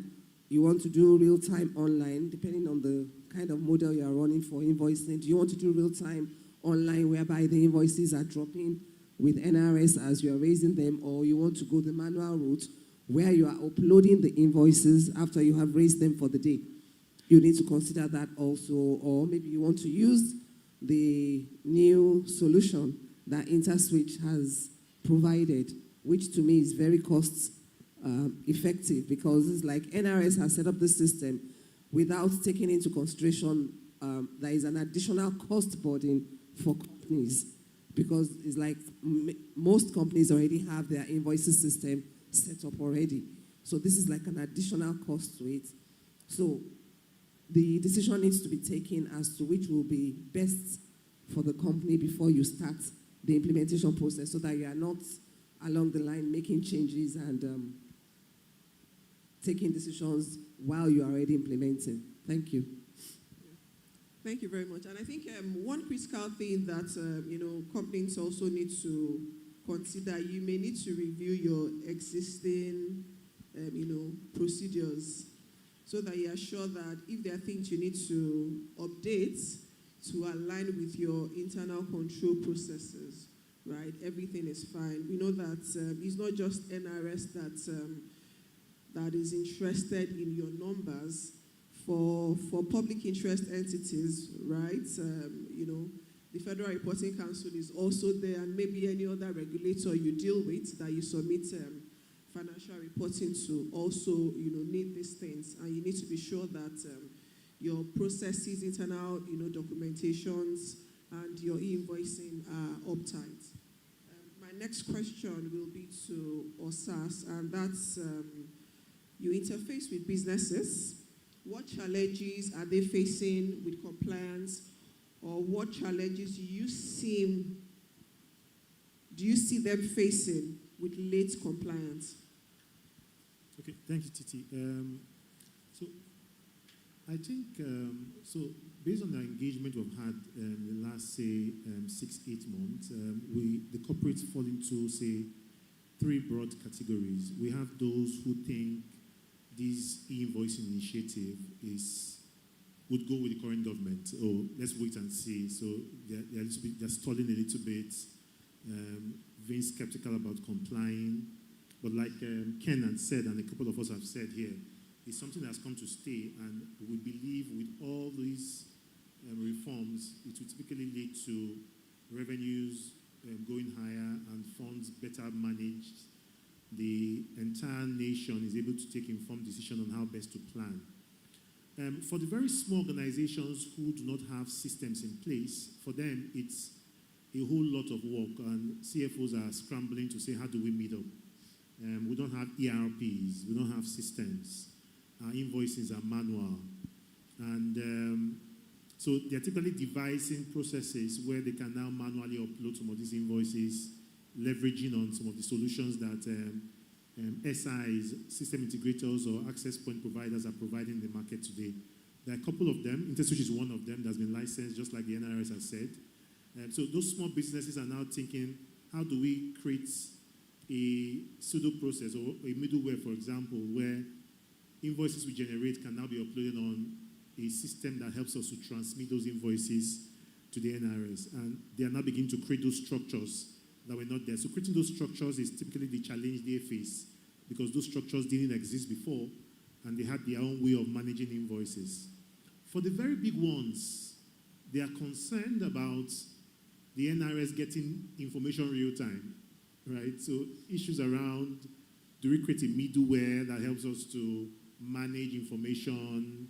Because the whole essence, like Chinomso mentioned, the CF of InterSwitch is the NRS wants to be able to make real-time data. How much VAT has been reported based on exchanges between buyers and sellers as of today, and they have that insight. They want to be able to carry out digital audits because before you had exchanged an invoice with somebody, certain details have to be provided. The IRN number the NRS has issued, the cryptographic keys for that merchant, the tax ID, all of these will be validated before it gets to the NRS by the access point provider. A number of the very large organizations do not want you to touch their ERPs, right? The guys who use the Oracles, the Microsoft Dynamics of this world, they don't want any integration directly to the ERP. So they're also skeptical because for those integrations to happen, you typically will require approval from HQ, who is not in Nigeria. So it requires some level of high-level approval at their group level to for you to commence that process. So the small ones, they don't have structure. The big ones who have structure are skeptical about giving you real-time data or having issues getting the right approval from the group office somewhere out of Nigeria for you to integrate directly into their system. And for a few of them is the fact that they want to be certain of what goes through. So you see a few of the entities saying, oh, we exist today in Nigeria, we have 5, 6 entities, but integrate one of them first, let's see how it goes. We'll hold on and see the way the whole policy goes. But from what we see the NRS going, based on the timetable they have issued, they are not stopping. It means the process would continue. The timetable has been called out from large, like Ken mentioned, to the medium and to the small. It will get to the point where even for individuals, you go to the supermarkets, anything that is exchanged, as long as certain elements is there, it will be reported to the NRS. And that way, it helps to be able to, people begin to comply, systems begin to be ordered or aligned with whatever system the NRS has called out, and everybody complies. So we're getting there gradually. The large corporates are complying, the medium ones are beginning to start complying, and the small ones. But like I said, we can't run away from it. And I feel that while tax seems to be the reason why we're doing this, it all has to do with data, reporting, compliance. So I believe this will allow small companies to begin to put structures in place to ensure they are well structured. For the big ones, they get to a point where they're not very comfortable with data integration to their own system, and they allow you to integrate directly, and data flows directly to the NRS. But we're dealing with some of these things. More of it has to do with concerns and fears. But as the process goes through and people don't lose data anymore, issues around data protection, confidentiality, things around losses, are the things the very big ones are worried about. But dealing with us, InterSwitch, we've been in this business for a while in providing solutions that empower businesses and individuals and communities. And over the years, we have been able to be a trusted brand in ensuring that we keep data securely. So again, for anybody who is wary about data leaving their system or ensuring that real-time data is reported or having interactive access, I think InterSwitch is the best place to come to. Thank you very much. Thank you very much, Osas. While Osas was speaking, I recalled something that Mr. Okewo, the NRS chairman's representative, had also mentioned around data integrity. And I think something that the NRS is also doing that I'm aware of is the fact that a bit of restructuring has happened internally, within NRS. And I think they set up a digital technology team. And, those teams also, their approach is not, the regular, if you've dealt with the former FIRS people, right? They come like they know your business. But the approach, of that team is let us understand your business.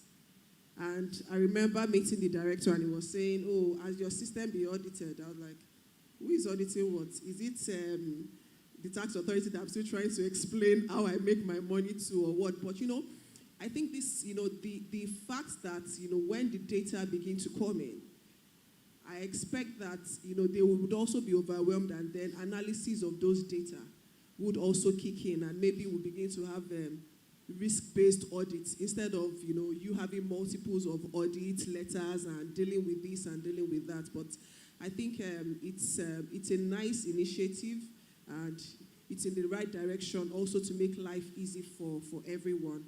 My next question will be to Kenneth, and is, do you see e-invoicing as a cost center or a long-term efficiency driver? Okay, thanks for that. I think you started, Titi, when you started talking about the future state. With that much data, when the NRS has that much data, would life become easier, right? And that's a future state. Now, immediately, and maybe just to answer that question, in the long term, through efficiency, it will be cost effective. But in the short term, it will not be, right? So let's be clear on that.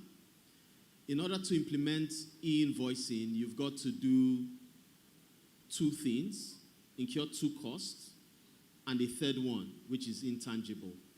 The first one is the implementation support. The second one is the annual license fee, which you pay to the systems integrator.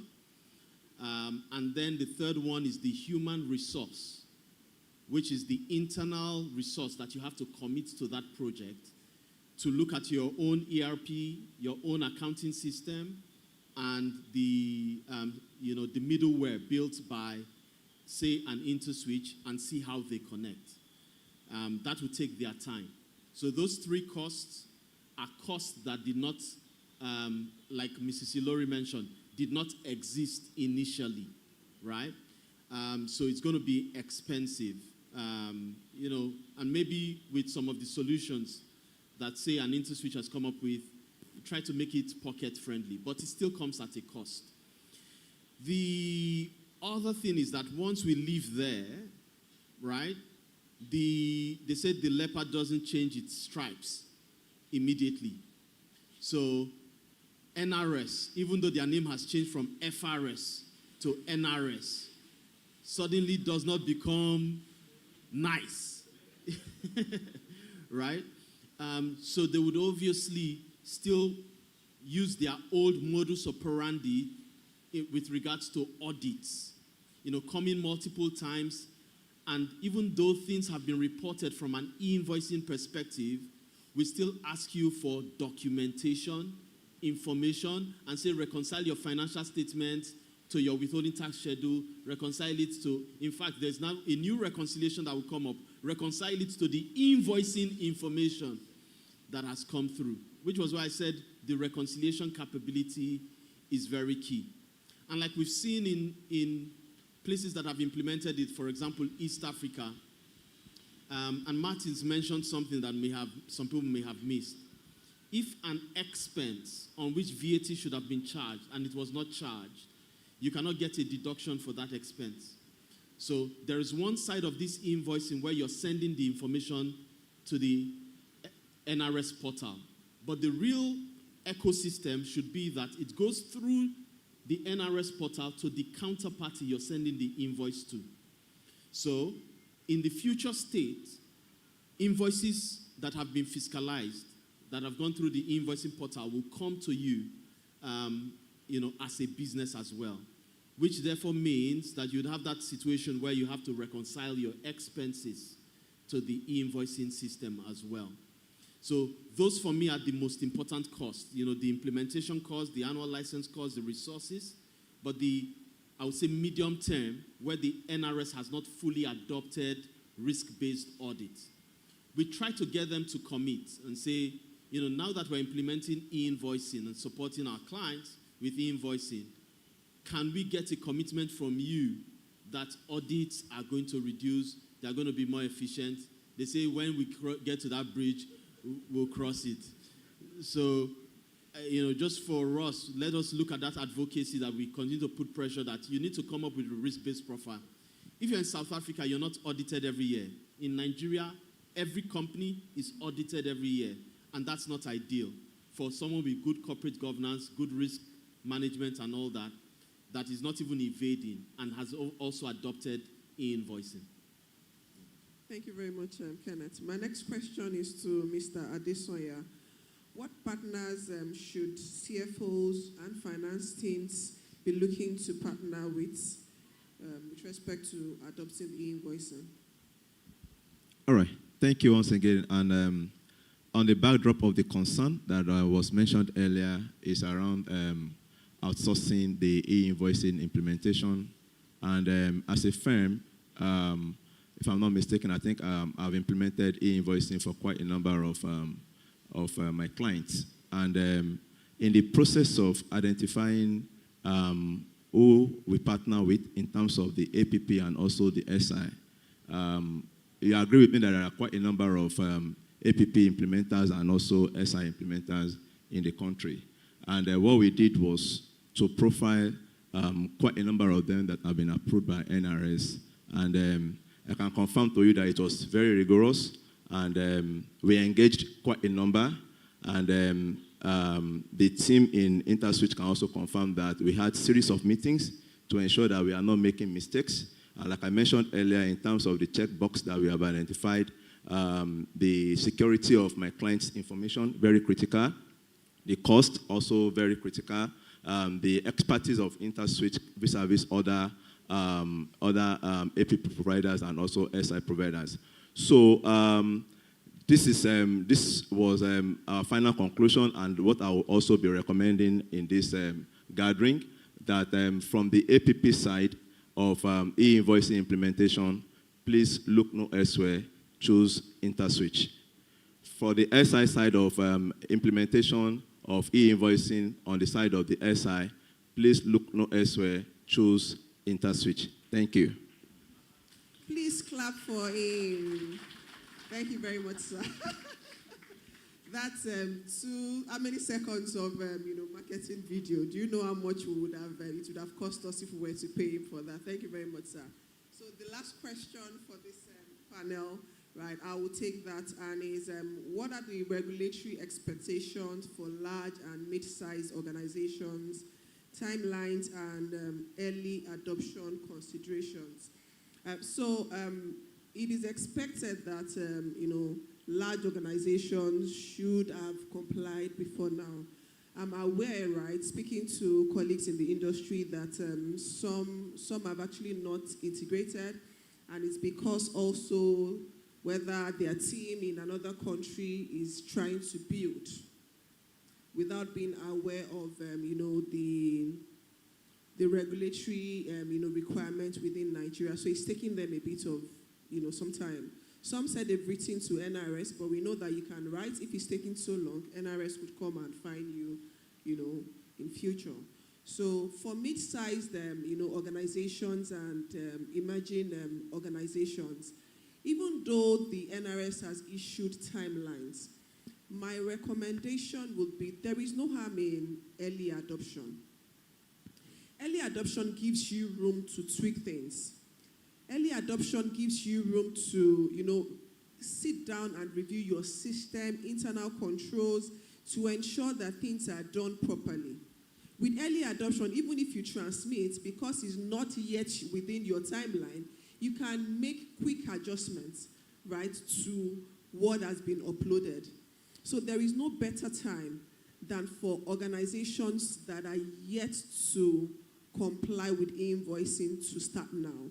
So even though the timeline for some organizations is 2027, I would say, when did we say Happy New Year? It was just like yesterday. This is end of March. And before you know it, we are at, January 2027, God keeping us.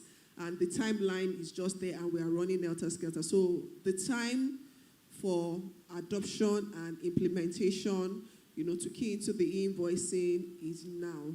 And, you'd meet my other colleagues after that to run you through some demos around the invoicing or if you have questions. So it's now time out for this panel session, and I want to say, we're deeply grateful to have all these distinguished panel members with us. Thank you very much.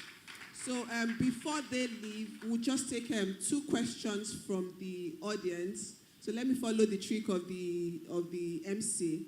1 male, 1 female, gender balance. Thank you. I see.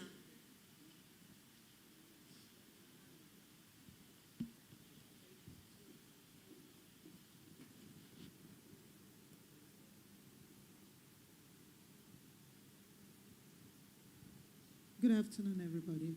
Good afternoon to the panel. I want to ask about the e-invoicing, the integration. Are we going to be doing 2 integration, a separate one for our revenue and a separate one for our financial transactions? Or there's a way to link everything into one? Thank you.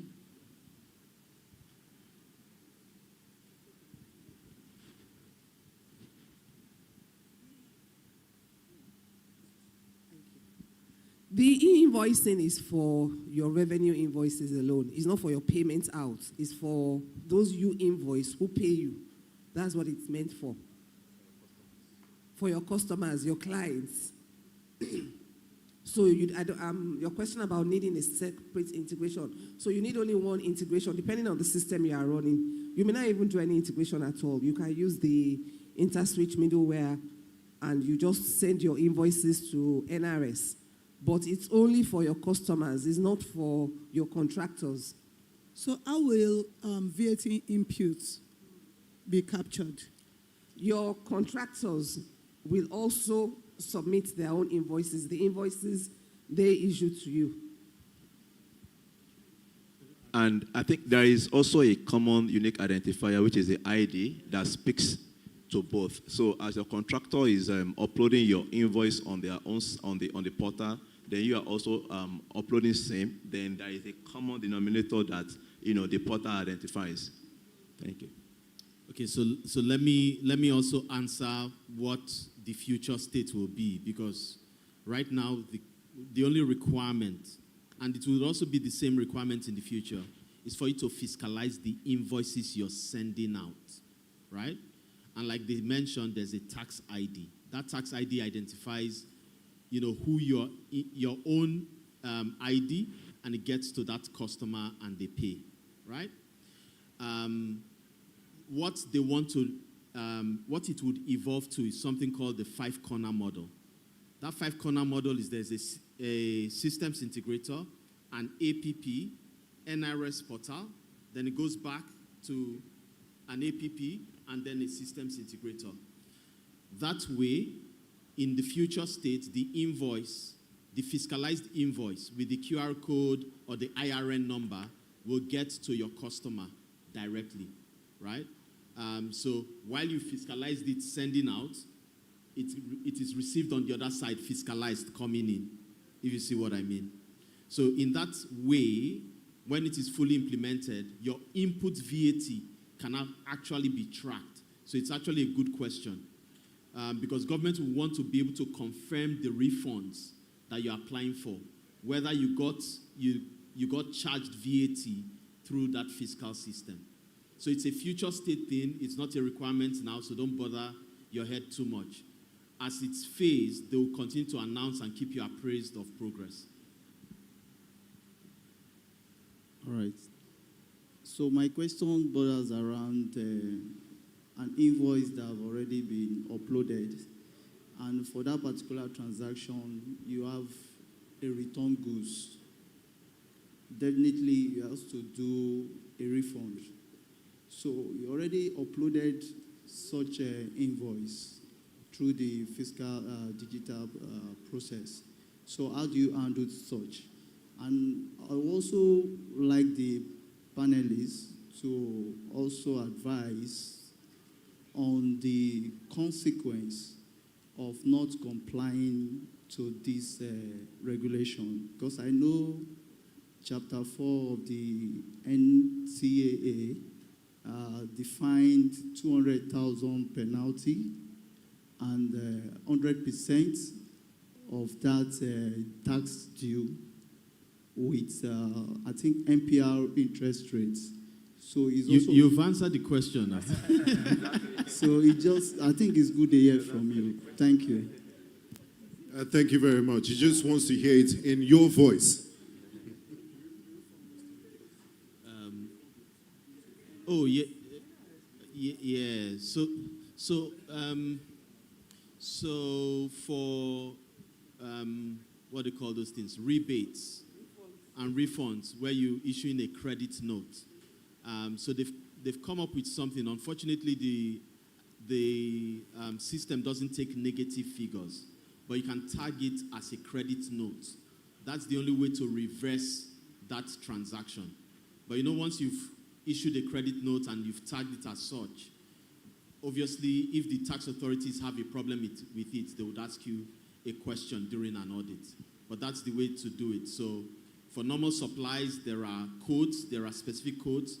For a credit note, there are specific codes and schemas for those things.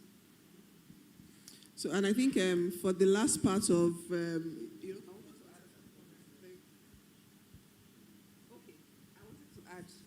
I wanted to add to what he said that one of the things you need to be very careful about with this new system is that don't transmit invoices that are not confirmed yet. Do not transmit pro forma invoices. Don't transmit quotations. Don't transmit invoices that the transaction has not been crystallized. You will have too many problems because there are so many things on the system that they haven't quite finished, but they were determined to go ahead, and we have gone ahead. Then in addition, if you run the risk of having your input VAT disallowed if you don't raise invoices on the e-invoice platform, in addition to the penalty and everything else. So you need to be very careful about it. Thank you. So there's no need for me to respond to the question on penalty. And I think Martins gave a valid, explanation on, instead of paying, 1,090,000, you are then paying, double of that or even triple in years to come. So early adoption is actually critical. So thank you very much to my co-panelists, and please stay with us while we continue with the session. Thank you.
Thank you very much, distinguished guests, ladies and gentlemen.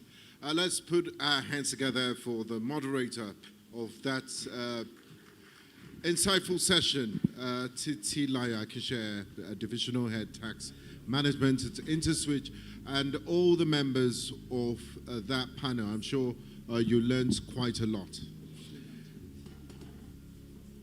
Once again, it's still the Nigeria Revenue Summit in Lagos. There will be an Abuja version happening, I think, sometime next week. And we still have a few things to uncover, a few things to go through before we gradually bring today's summit to an end. Up next on the agenda is a product showcase. Lots of you have been hearing about fantastic innovations and things that are happening within the space, but you haven't seen them or you have no idea on how these things work. So now is your opportunity. I'd like to invite to the podium Manager, Financial Systems, InterSwitch Kenya, Mr. David Mukuria. Please let's put our hands together for Mr. David Mukuria as he makes his way to the podium for product showcase. Please let's give him a round of applause and give him that Nigerian hospitality that he's been hearing. I'm sure he's heard a lot about Nigerian hospitality. Mambo.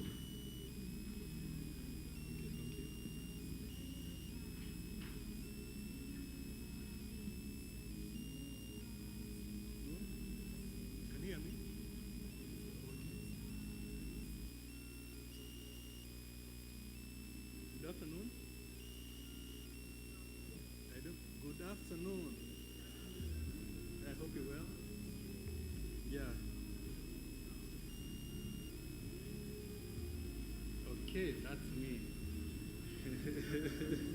So what you're going to do is we're just going to have an overview of the platform. As you've heard, we as InterSwitch have been doing this implementation for different countries. I think Nigeria was among the last countries that we started this. We've done it in Zambia, we've done it in Uganda, Kenya, Tanzania, we've done it in Rwanda, and now we're here in Nigeria. We also have some companies, some of our clients that we started in Zambia, then they came to Kenya, then after that,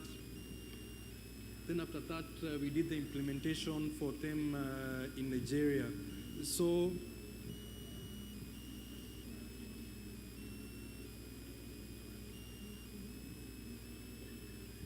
I don't know how this is working.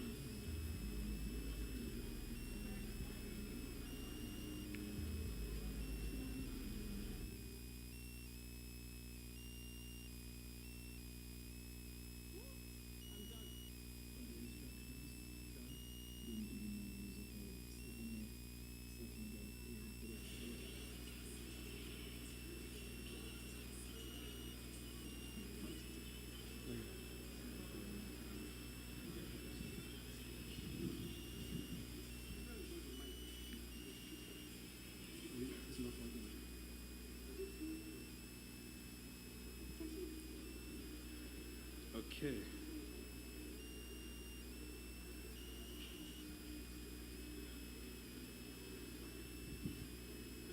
That's fine. Okay, great. Okay. So can you give me this one, please? Okay, thank you.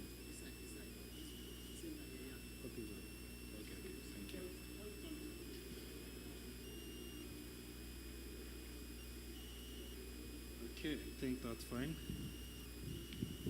So this, as InterSwitch, we've come up with a product to try and assist businesses to be compliant in regards to this whole process of ensuring that you're able to transmit transactions to NRS. We've come up, we've done a product that we've been using for the different jurisdiction and mainly so for the Nigerian Revenue Authority. So for this product, so for this product, it assists businesses in different ways. So the first thing, we have API integrations that we've been doing for businesses. So for these businesses, for those that we're doing direct API integration, is an example. We have a business that is on SAP. We have businesses that are on Oracle. We have businesses that are in Microsoft Dynamics, and they already have their own ERP systems or accounting softwares. So for those businesses, we've provided some sets of APIs, and from there they're able to transmit data directly from the invoicing platform into the NRS platform. So for the integration, we have different approaches. We have those that we've done for, I think, for the technical team. We have API integration. We have those that we've done SFTP integration and the like. And we also have those that we're trying to pull data from directly from the database. So this platform is very simple for use. So once you log into the NRS platform and you select InterSwitch as your APP, the next thing that you're going to do, you're going to log into the InterSwitch APP platform. It's a simple application where you just enter your email address, your TIN number, password, and you confirm your password for the purpose of registration. So once you log in into the platform, you're going to get a landing page. This landing page has different menus that will assist you in regards to this whole process of or transmitting data to NRS. You have a specific place that you can be able to update your profile. So for profile purpose, you download the cryptographic keys from NRS and you come in and upload them under your profile. You're also able to upload your logo, company logo, because for those businesses, as I said, we have different ways that we are helping businesses to integrate with NRS.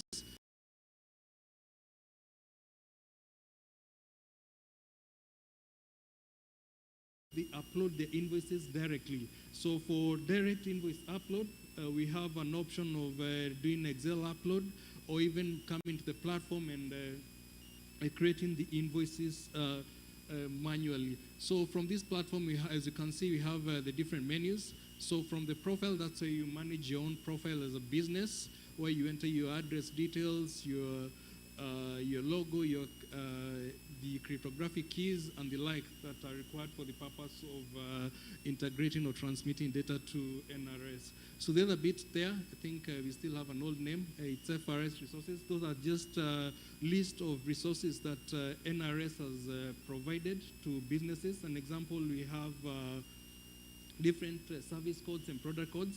As you know, what NRS has done to be able to cluster or group products, they've created something they call service codes and product codes. For businesses that are dealing in goods, we have a list of product codes where you can be able to select a product code that relates to your own business. For businesses that deal in services, we have a list of service codes from where you can select the service code that relates to your business. Because for any data that you'll be transmitting to NRS, the line item must contain service code or HS code that relates to that specific product. From this platform, you can also be able to view posted invoices. Those are invoices that you've transmitted to NRS and be able to filter based on the different dates.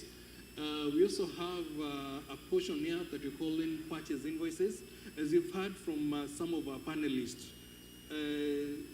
the whole cycle of the NRS integration, it's a full cycle from you're doing your sale, from your purchase, goods that you purchase, and also your sales aspect. For the purchase bit, that's what is being handled under purchases. So for purchases, it's not that data that you'll be transmitting to NRS. Every taxpayer or if your supplier transmits data, maybe an example, you're purchasing a specific software from a certain vendor. They're going to select your business as the customer, and they're going to enter the TIN number of your business while they'll be doing that transaction. So for all those invoices that your suppliers will issue against your own TIN number, you'll be able to find them under purchase invoices. Then there's something NRS has provided, is that for invoices that are posted against your own TIN, you have an option to be able to confirm that those are your invoices. So that even at the point time of reporting, you can be able to confirm or to show that these invoices that we have here, I received them from this business sale, an example, and I was able to confirm that this was a true invoice that had been posted to my TIN, and it's not a fictitious invoice. What you've seen from other jurisdictions, especially in regards to these, like an example for Kenya, right now, if you want to file your VAT, you have to ensure that all the purchases that you've received from your taxpayer or from your suppliers, they have to have been posted against your own TIN. So if you have a VAT expense, VAT input that was posted but was not posted against your own TIN, you'll not be able to claim that as an input VAT. We've also seen it this year. They've introduced for you to be able to file income tax and to claim a certain expense that is not maybe salary or the like, you have to ensure that that expense was posted to your own TIN. And this is what we've been seeing for the different jurisdictions, for all those jurisdictions that we've been working with. So I know even for Nigeria, this is one of the things that definitely will have to be done. As you've had here, you'll not be able to claim VAT of expenses that were not posted to your own TIN. So from here, you can be able to see this. So what I've seen for those jurisdictions, for someone to honor a certain expense, if you've been provided a certain service, for you to make payment against that expense, the first thing they're doing is to ensure that that expense is part of the list that they'll be getting under my purchase invoices. So this bit will be very key for even your payables team as you review any transaction that you need to honor, because there's no need of doing a payment against a certain expense that was not posted against your own team, because that expense will not be allowed by NRS. So that's the purpose of that. Then we also have the bit for invoicing, where for those businesses, as I said, we have businesses that have the capability to do direct integration between their own ERP systems and the NRS platform. So for those businesses, they don't need this bit here we call invoicing, and the other one that we call invoice upload. For those businesses, for businesses that cannot integrate that, we provided an option, a very simple option. You can see here, and invoicing. Once you click on that, you go create an invoice. You select, you enter the TIN number of the business that you're selling to, the email address and the like, and also the line items. The line items, as I was saying, is part of what you're going to select from the HS codes that you're going to, that we have, that NRS has provided as a list. So that's one option that we've provided businesses. The other option that we have is what we call invoice upload, where we've provided a way that you can be able to download an invoice manually. You can upload an invoice via Excel.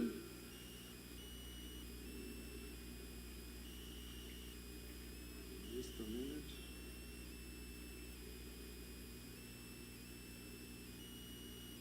Yeah, this was for invoice creation. So from this bit, you can always be able to come into the platform by clicking invoice, then you come and create a new invoice. Once you create that new invoice, you just enter the customer name that you're raising an invoice against. Then you enter the details, that's the TIN numbers. As I said, you'll have to ensure for businesses, as if you're dealing with corporates, you'll have to ensure you capture their TIN numbers, because without capturing their TIN numbers, that's the other issue that we're having with businesses, especially in East Africa, where maybe you raise an invoice against a certain company, but they are going to reject. Especially I've seen that in the hospital industry, where they have insurance companies. You need, that's I think you call it here HMO, where someone comes and the bill is raised against that insurance company. So you're finding insurance companies are refusing or denying paying these hospitals because of data that was not transmitted against the TIN of that specific insurance company. So that's also affecting other businesses, especially you find small-scale traders where maybe they raise invoices manually without even selecting or inputting the TIN number of their supplier. So you're finding issues. So I think it's something that you as businesses, you have to ensure that you comply. From your end, as you sell, you have to ensure you capture the TIN, because your payment can be denied. The other option is to ensure any purchase that you have also has your TIN number, and you're able to view it under the list of purchases that you have, because now the problem for you will be NRS will refuse to honor or to accept your expenses. So So the other bit here, it's for manual upload. So from here we provided a template in Excel. I think it's not very clear, but from there you can click on the third action button, you download the template and you populate the details. It's actually very simple. You enter, it has different details. An example one is the document type. It can be maybe an invoice, it can be a credit note, and details that relates to that invoice. Then you click upload, it's uploaded, then moved into the processed folder. As you can see here at the bottom, we have the first tab is import, where you import. We have the pending. That's when you've uploaded transactions and maybe they had to be processed for one reason or the other. You'll find them under pending. Automatically, once processed, they'll be moved into processed if transmitted to NRS. If the transactions have an error, they'll move into the error folder. So basically from here, it allows you to do bulk upload. We've seen businesses that have thousands of transactions. So they just populate that in Excel, come and upload here, and all the transactions will be transmitted to NRS. The best thing about this, it reduces the timeline of your compliance, because once you're able to upload your cryptographic keys, your logo, and your cryptographic key, your logo, and maybe your addresses, the other thing is just for you to review the platform. We provide the platform in test phase, where you can be able to do test transactions. Those test transactions will also flow to NRS sandbox environment for your own, so that you're also able to validate that this data is being transmitted to NRS. Once you're done with the test phase, we are going to move into the production environment.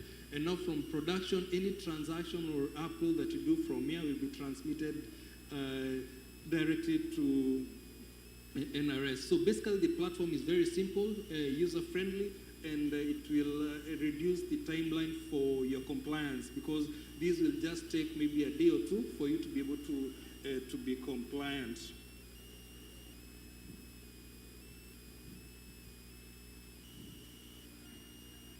Yeah, this is a sample of an invoice.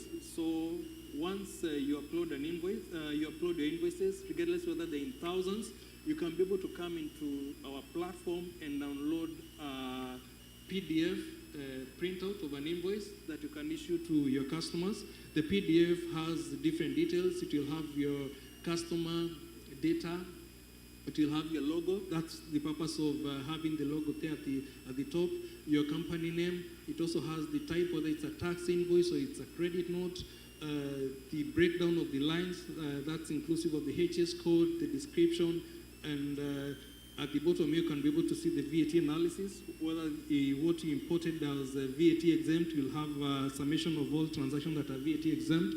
You have a summation of all transactions that are maybe standard VAT, that's VAT 7.5%, and the zero rated. Then you have here at the bottom the QR code, the IRN, and all those details that are required. So these are tax invoice that you can always download from the platform and issue your customer. With this, you don't even need to go back to your platform. So this is very useful for businesses that do not have a capacity to integrate, and for businesses maybe for one reason, as you heard, we have businesses that are taking time because maybe they need approval.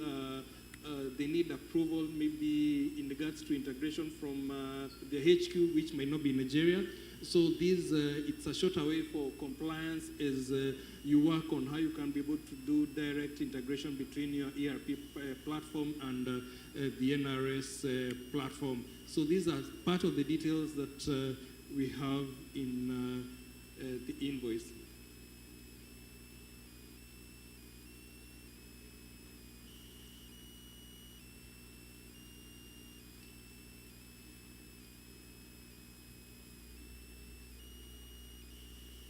Okay, I think that's done. So maybe as a close, something else that we've provided is reports, where you can be able to download the different reports in regards to transactions that you're transmitting to NRS. So the VAT report, the sales transaction report, maybe sales by customer, so that you're able to view transactions that you're transmitting to NRS, and also be able to download into Excel, maybe for analysis purpose. Yeah, I think I'm done, and thank you.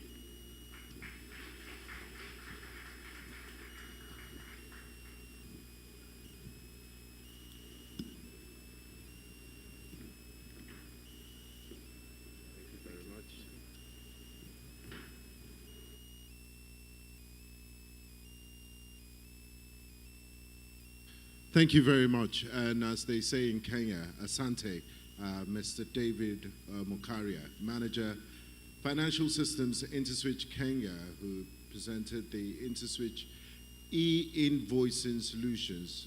Thank you so much as we've made the transition from conversation to practical solutions. I would also like to inform members of the audience that if you're interested in any of our solutions, and I'm sure you are, we have salespersons just outside the hall. They have a consulting corner there, consultation corner. So you're free to reach out to any one of them. They will be very happy to talk to you about any solutions you're interested in. So we'd like to speed things up a bit. It's, I mean, if you were in your offices, you would have had lunch at this time. So without further much ado, we'll move on to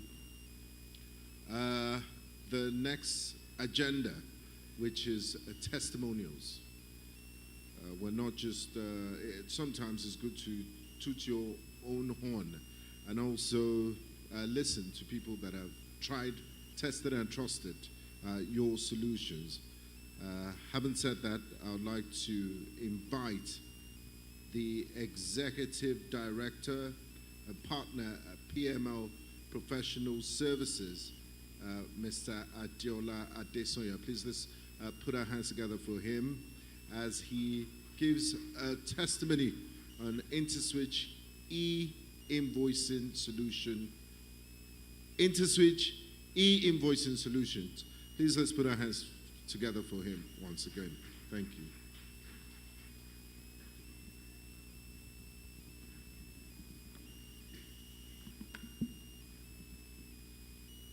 All right, good afternoon once again, and thank you for this opportunity to share my experience and our experience with InterSwitch. And as I got the invite to come and give this testimonial, I scribbled some things down that I'll be speaking through, and it's just going to take us just 5 minutes. All right, as an individual and as a business, I work with organizations to strengthen their financial reporting, compliance, and all, and also their operational efficiencies. So what has happened over the year is that the introduction of e-invoicing is a mind shift, is a serious business shift from what it used to be to what it is now. So what do we have before now? Prior to e-invoicing, like we have said and various panelists have also mentioned, is that we have the PDF invoicing concept, and we know what that leaves us with. Limited visibility from regulators over our transactions, and also we can see transactions in different silos, different pockets, and also one of the things that that has left us with is that our inability to also track our invoices, especially where we don't use an ERP. So that is the difficulty that we had before e-invoicing. And why e-invoicing and what has become of e-invoicing? When it was pronounced sometime last year that it was going to be adopted fully by large organizations around June last year, on a daily basis, I get calls from my clients and also prospects around how they will go about the e-invoicing bit. You know what it is when a new law comes out and the way people want to respond to it. And that gives us an idea of what we need to do also as consultant to these clients in terms of what do we need to put in place to make the client happy and not to also fall on the other side of the law. So to that extent, we sat back and ensured that we put things in place to ensure that clients are also complying with the requirements of e-invoicing. And practically speaking, it was in that process that we decided to partner with InterSwitch. And not only did we just pick InterSwitch because they are InterSwitch, like I mentioned during the panel session, that we had quite a number of other providers of this service. And at the end of the day, after checking all the boxes, InterSwitch actually fits in the role properly, better than every other outfit out there. So we went back and forth, no doubt, a lot of documentations, and also one of the major ones that strikes my mind is after the implementation and all that, there is this client of mine that is an FMCG and very big. In fact, they have a robotic system that handles their warehouse and inventory system, and there is this issue around how do they handle their discount bit, just like what one of the participants said earlier. How do we handle refund? And how do we handle their discount? You know how it is in the bottling company where when you buy 6 packs of certain items, they give you 1 pack free. And that needs to also go into the invoice. So there was confusion around how that will be done. And with our partnership with InterSwitch and having to also leverage on relationship with NRS, there was a schema that they actually quickly introduced, and that solves the problem. So in terms of practicality and how best we've been able to handle it between our clients and InterSwitch, I would confirm that it is highly seamless. And today, the impact has been that there is improved efficiencies, and data that our clients are producing are very accurate. And for us, that we are also at the point of trying to implement. This is how I'm going to close it. Let us identify where we belong to as a business in terms of when we need to adopt. We have seen it. They have phased the adoption into 3 different phases. Come June this year, for large organizations whose revenue is above 5 billion naira, the monitoring will commence. And for the medium-sized organization between 100 million and 5 billion, come January 2027, that will also commence. Then post that will be for the emerging organizations. Like has also been said by different speakers today, early adoption is very, very important. If you are not within the bucket now, be rest assured that we are going to get there sometime. And what can get us prepared well ahead is to adopt this early. And bearing that in mind, I want to believe that you will have a very wonderful and smooth implementation of your e-invoicing ultimately. We have done it for our numerous clients with InterSwitch, and I am pleased to inform you that we are enjoying it. Our clients are happy, and they can also access their information at online, real-time, and in good sliced and diced manner. On that note, I would like to say a big thank you once again for the opportunity, and here is our testimony, and I can confirm that our clients are happy with it. Thank you very much, and have a great afternoon.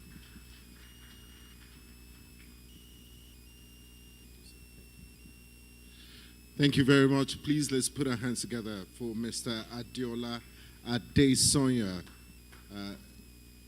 Executive Director, Partner, PML Professional Services, for that wonderful testimony. He has been chosen by the event organizers to give that testimony, and he did a great job at that. Before we move on to the next item on the agenda, we're trying to speed things up so we don't keep you here for too long. We have a video we want to play for you. So, media, thank you. Every day, millions of invoices move across Nigeria. Goods delivered, services rendered, payments processed. But behind every transaction is a system of record. And that system is changing permanently. The Nigerian Revenue Service has introduced e-invoicing. And for every registered business, the shift isn't coming. It's already here. At its core, it's simple. Every invoice must be generated, validated, and transmitted electronically to the tax authority in real time. Not after the fact, not at month end, but as it happens. For many businesses, this raises real questions. What does this mean for us? Are our systems ready? How do we actually make this work? Because meeting this new standard takes the right infrastructure. For over 20 years, InterSwitch has powered how money moves in Nigeria. We connect your systems directly to the Nigerian Revenue System platform, so your invoices are validated, compliant, and transmitted seamlessly. We are an NRS accredited system integrator and access point provider built on ISO 27001 certified infrastructure and aligned with the NDPR and global data standards. Our years of expertise and knowledge helps you move with clarity and stay ready for what's next. Ready to begin? Speak with us today. I believe InterSwitch deserves a round of applause for bringing together this fantastic event, the Nigerian Revenue Summit. We have a few things to go through before we wrap up. Remember, if you want more information on any of the solutions and platforms we've showcased here today, you can speak to the sales representatives outside. They'll be very happy to speak with you. We have a few more items to go through, and then we'll call it a day. Please remember that the organizers have also provided lunch, so lunch will be served in the next hall once we conclude this.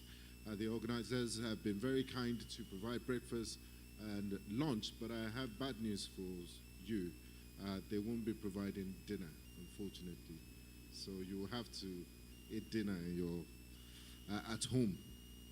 Okay, without further much ado, let's move on to the next business, which is product showcase.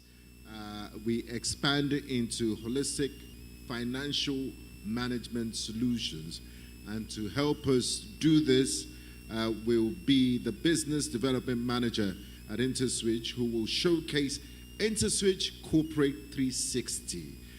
Distinguished guests, ladies and gentlemen, let's put our hands together for Omoni David Mosako, business development manager at InterSwitch. Please, let's put our hands together for Mrs. Omoni David Mosako.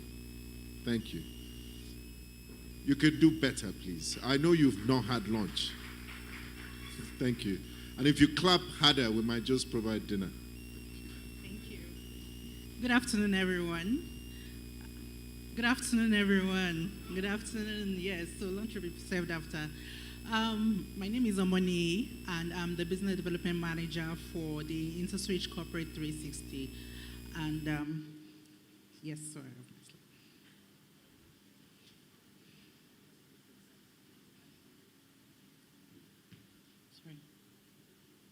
Okay. All right. So this afternoon, I just wanted to talk on. I'd like to talk on the corporate platform that we have, and we built this not because we just wanted to build one of those platform. The reason why we built this was because we carried out a research with corporates in Nigeria, Kenya, Ghana, Egypt, Uganda, just to understand their pain points and the daily challenges that they face.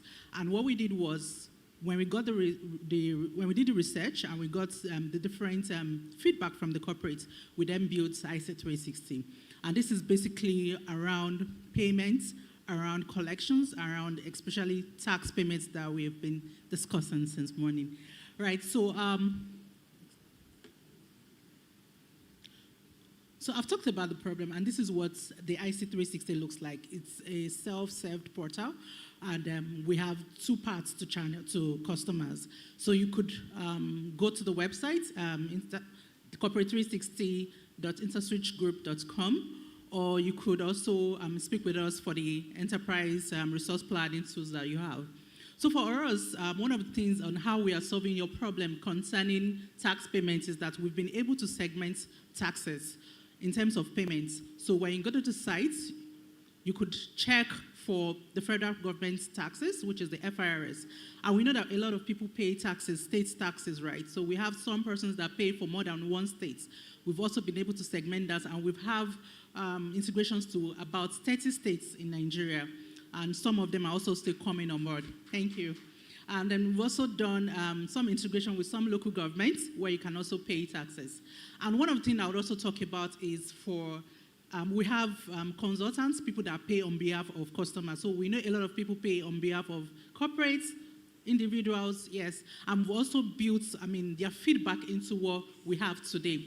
Whereas you can pay on their behalf, because we know there's a use case for where you're able to pay on behalf of your client.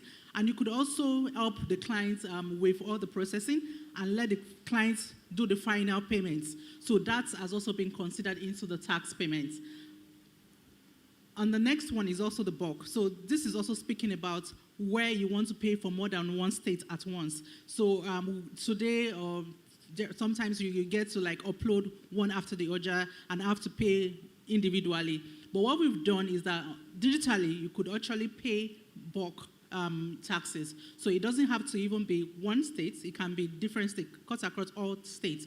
You could pay for federal, for states, for the different states that you have in one single transaction. And yet you have the receipt for individual payments that you've made. And that is what we've done for the tax payments. Moving on, so there is also the financial snapshots where we have a lot of corporates that have a lot of bank accounts, right? And every time some finance teams, every morning, afternoon, evening, they have to like check the different bank accounts just to be sure of what they have in the different bank accounts.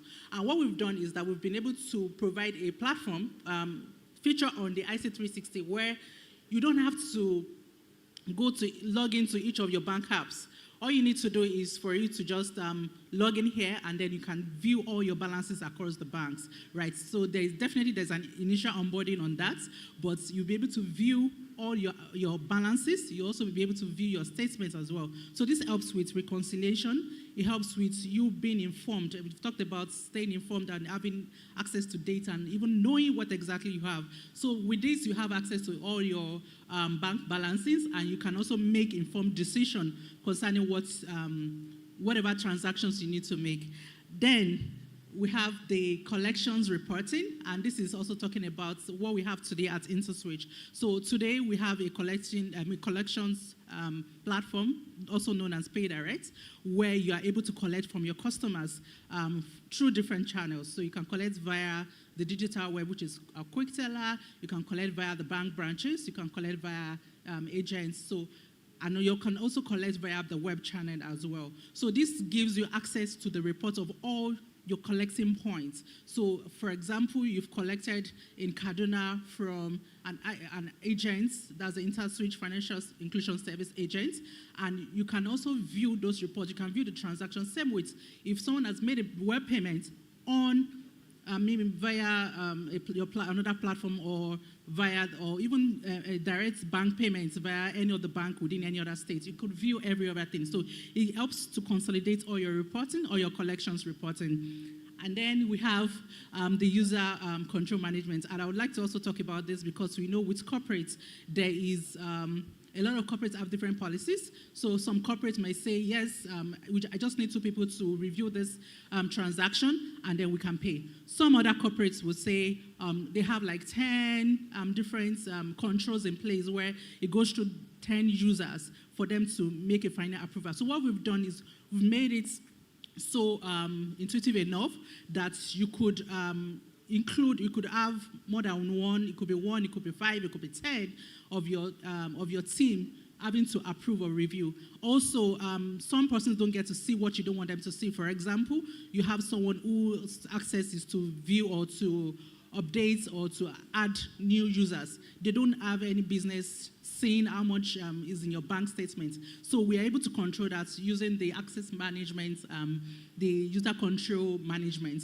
And you're able to also understand or know when someone does a transaction. So for example, if someone makes a transaction and there's an error, you're able to like track and know who did a particular transaction and even approved that transaction. So with this, you can track what is being done on the platform. And then the last is basically, not the last though, basically us being able to integrate within your ERP. So not just the Microsoft Dynamics, Oracle, or SAP, we're also working with your independent ERPs as well to ensure that all these things, because we know some corporates do not, they would rather prefer that all these things are being done on their ERPs. So they will prefer that it's being integrated on their ERPs and they are able to access these features that we've highlighted. So we can work with you, and for you to be able to sign up, like I said, is corporate360.interswitchgroup.com. You can sign up on interswitchgroup.com. Thank you. Yes, so basically the advantage of InterSwitch, we all know, we've said it since. We are accredited system integrator and access point provider. We've done this for over 20 years. We are currently with over 30 states. So why not use the IC360 platform? Thank you. Any questions?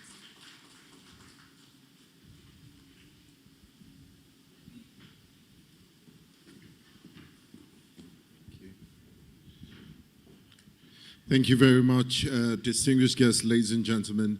Please, let's put our hands together for the Business Development Manager at InterSwitch, Omoni David Mosaku, for the product showcase on InterSwitch Corporate 360.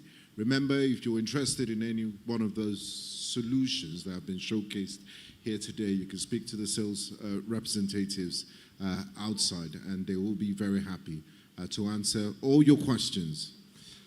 Now, moving on, as we approach the finale of today's Nigeria Revenue Summit,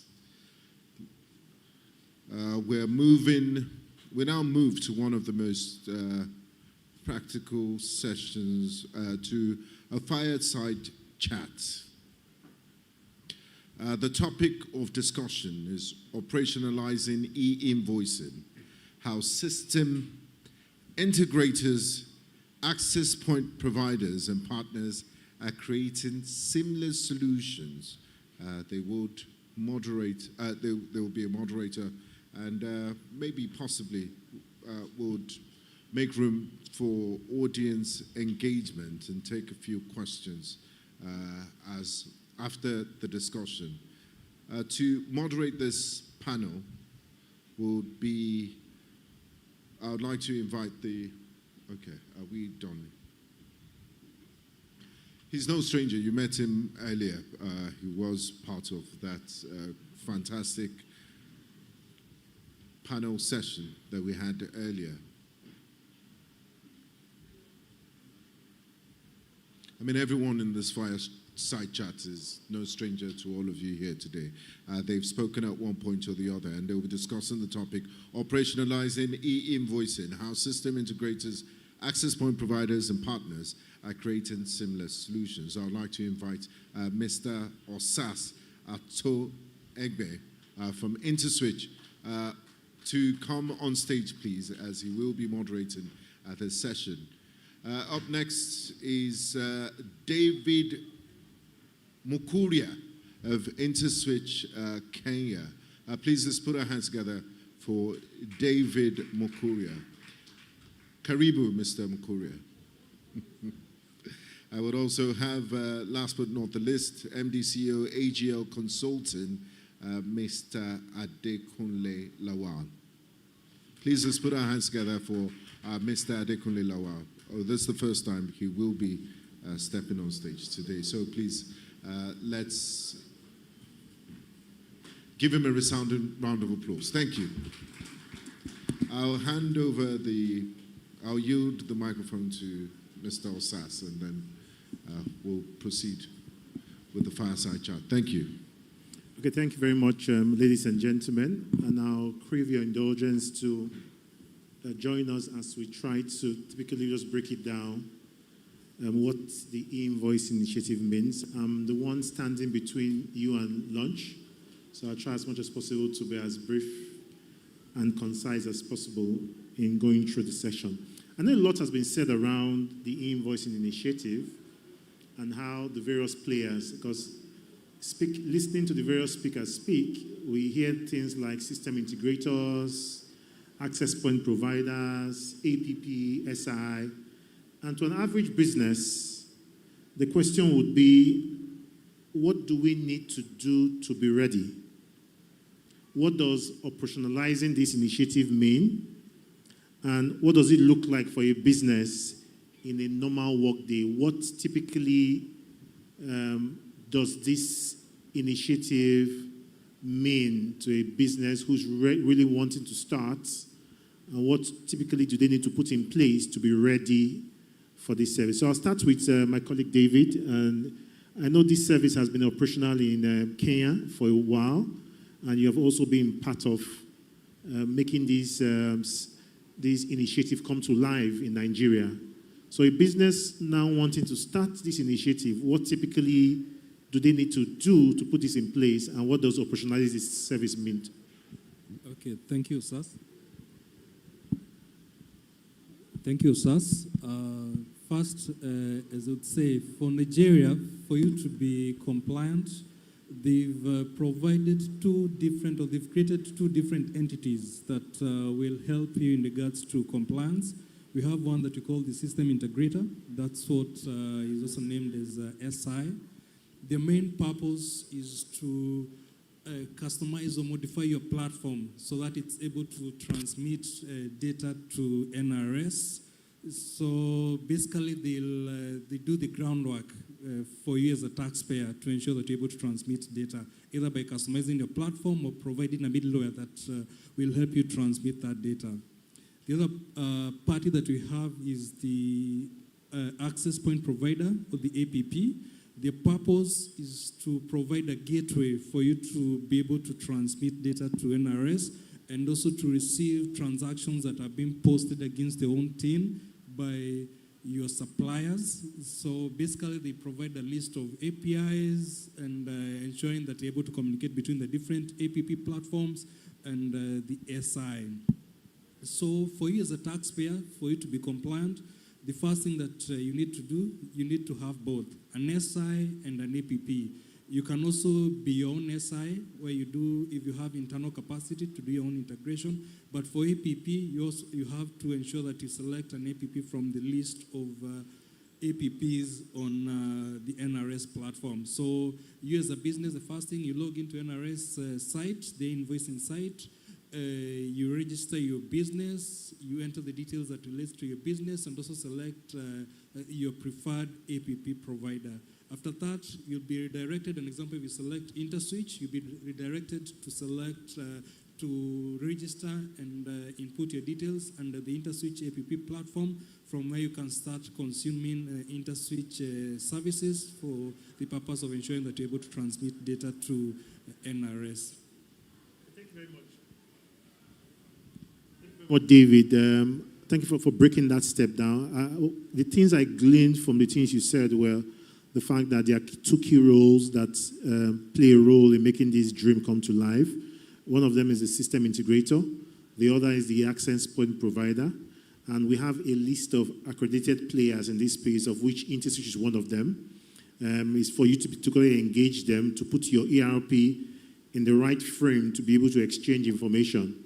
Again, that's piggybacking to what Kenneth said during the panel session, that the long-term goal basically from the NRS is, as a merchant or a business, you are able to generate invoices. After the system integrator has generated those invoices in the right format for you, it passes through an access point provider to the NRS. The NRS is also able to send that same invoice to the buyer through an access point provider before it gets to the buyer. So it means that entire ecosystem is closed. So now back to Mr. Ayodele Lawal, is as a CFO of a business, what are the steps, or what steps do you think an average CFO needs to take in trying to get his business compliant with this new initiative, in simple terms? Okay, thank you. Good afternoon, everyone. As a CFO of a business, for you to actually align with all that has been said all through the day is for you to make sure that you have the right system in place. And having the right system in place could be you having an ERP. So if you have an ERP in your organization, then you need to make use of it and ensure that you integrate it with the APP to be able to transmit your invoice directly to the NRS platform.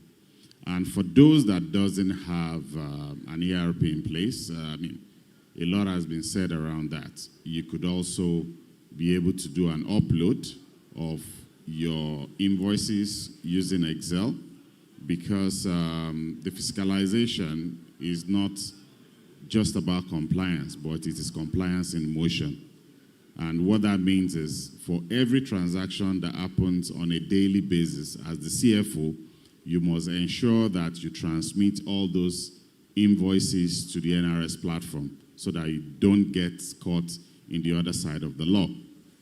Also, as the CFO, it is very critical to make sure that not just your organization is sending invoices and you are transmitting or probably submitting your VAT.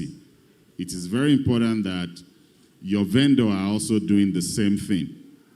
If for any reason you have billed your clients, you have charged VAT, you have remitted, but your vendor are not doing the same. So what it means is you will be the one to be at loss. When your vendor don't submit their invoices and it doesn't get transmitted and acknowledged and all that, it means that you will not be able to make VAT claim. You will not be able to actually have allowable expenses in your book. So your role as the CFO is not just complying. It is compliance in motion. And it cuts across every area of the business. As you are dealing with the revenue, you must also deal with your expenditure as well. You'll be the one at loss if your vendors are not. And you also need to know, one of the things put in place by the NRS is the cryptograph key. That's the QR code. That is actually what authenticates the invoice. How does he authenticate the invoice? He allows you to be able to scan your vendor invoices to know whether or not that invoice has been submitted with NRS. And where you have failed to do that, it means that you are at risk. You will not be able to make VAT claim. Thank you. Thank you very much, Mr. Lawal. I think one of the things that came out very strong in what you said is that despite the fact that as an organization, it's key for you to ensure that what you transmit goes through, it's also critical that you stand a chance of losing if your vendors do not also transmit their invoices through the same system. So it's a chain. It means that you also need to insist that invoices that your vendors send to you for payment, which is expenditure in this case, are also compliant. So although the NRS has called this thing out, we also have a duty, a moral responsibility of ensuring that it's two ways. Otherwise, when the enforcement starts on the other side of it, there are claims that we will not be able to make if we don't follow it end to end. Thank you very much, Mr. Lawan, for bringing that perspective to it. I think another part that speaks very strongly is that you had mentioned the cryptographic key. And I know that as an SI, there are certain things that invoices need to comply with to ensure that they pass the minimum validation or authentication requirement that they have. So I want you, David, to help me just break down that flow. An invoice is generated from an ERP. What are the basics parameters that invoice should contain? At what point do validations take place? Up to the point the NRS confirms the invoice and is able to let you know that this invoice has gotten to them end to end. Okay, thank you. For an invoice, we have multiple parts that are required for an invoice to be compliant. So the first bit is first in regards to your own business. You have to be fully set up. So we have unique keys that are provided to a business once they register on NRS. Like what you've had, you have to have a correct cryptographic key because it's going to be used for the purpose of encrypting and decrypting your QR code. You also have to ensure that you have your own email address as a business, your correct numbers and the like. So that's one portion of it, which is basic. at the point of integrating or registering your business. The other portion is, an invoice. It has a header and it has the line details. The header, it contains the details that relates to the person or the business that you're selling to. So what NRS will be requiring, we have different types of invoices. We have the B2B invoices, we have the B2C invoices, and also the I find is that you have customers that, an example of B2C is a supermarket or retail chain. So from there, you don't need to go and provide your name, your TIN number, while transacting or while purchasing. So for them, they have an option to omit the section that relates to the customer that they're selling to. That's the only difference between B2B and B2C. But something to note, because we also experience the same for other jurisdictions, we have B2C like pump station, the fuel stations, where you as a business, you also need to claim that expense. So it's a B2C, a pump station or maybe a supermarket, it's a B2C business mainly. But for you as a business, because you want to claim that expense, you need to provide them your TIN number and your details so that they're able to transmit that data to NRS. So that brings a thin line between the B2B and B2C, given that we have customers under B2C that also need their TIN numbers to be captured. Okay. Thank you very much. Thank you very much, David. So I'll go to you, Mr. Lawal. As businesses prepare, one of the concerns I already raised when we had the panel session was a number of businesses do not have processes in place. For those who have systems, their concerns are for a typical invoice that has price, has product code, has customer details. For a very big enterprise business, these details come in from multiple systems. So what they probably need to do is, how do they pull all this data and integrate that in a way that those invoices are sent real time? One, for the other businesses too who do not have systems, how do they also comply with this directive in ensuring that they also send their invoices to the NRS? Okay, thank you. So for businesses that already have a system in place, and system means you already have either an accounting system or an ERP solution. For ERP solution and accounting, it could be all-in-one system, or it could be multiple systems.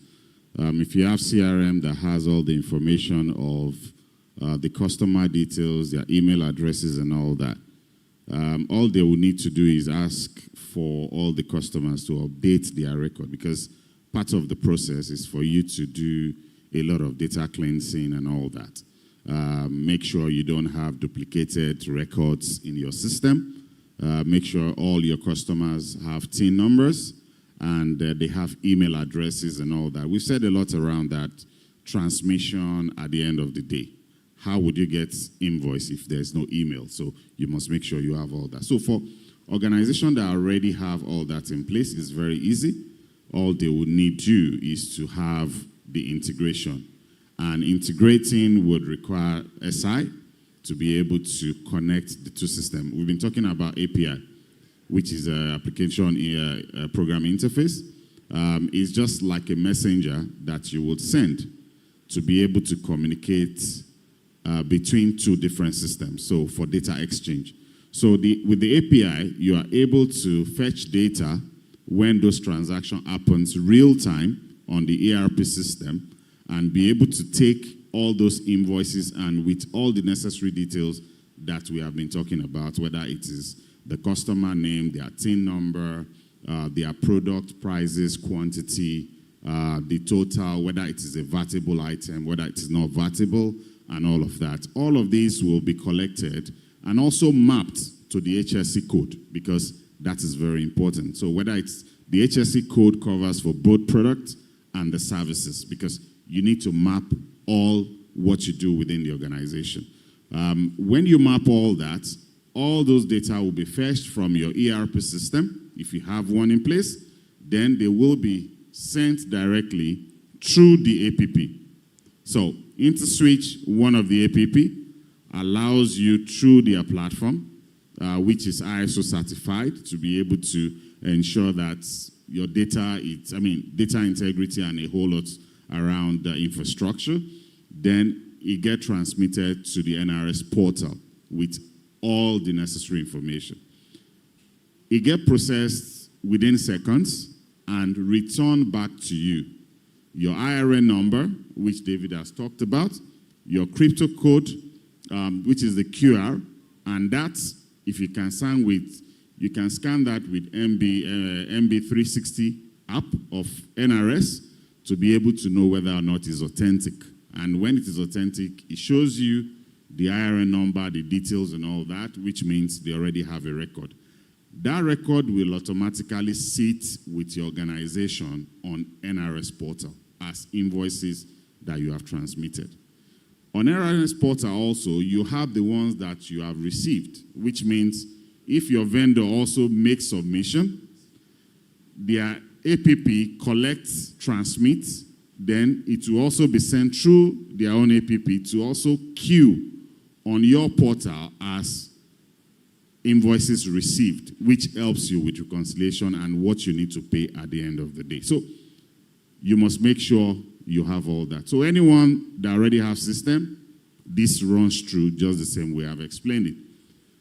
On the second side, an organization that doesn't have system in place, it means you need to then put system and structure in place, because this goes beyond just compliance.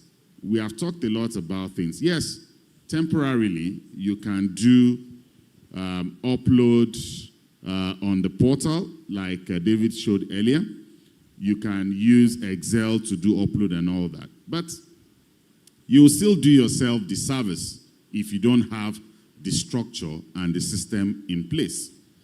Because as you have uploaded, you also need to monitor and track everyone, just like I explained earlier, your vendor. Only when you have system in place, an ERP or an accounting system, that you'll be able to marry the two together. You also need to do reconciliation. I think someone also said, in other climes, you don't need to do tax audits every year.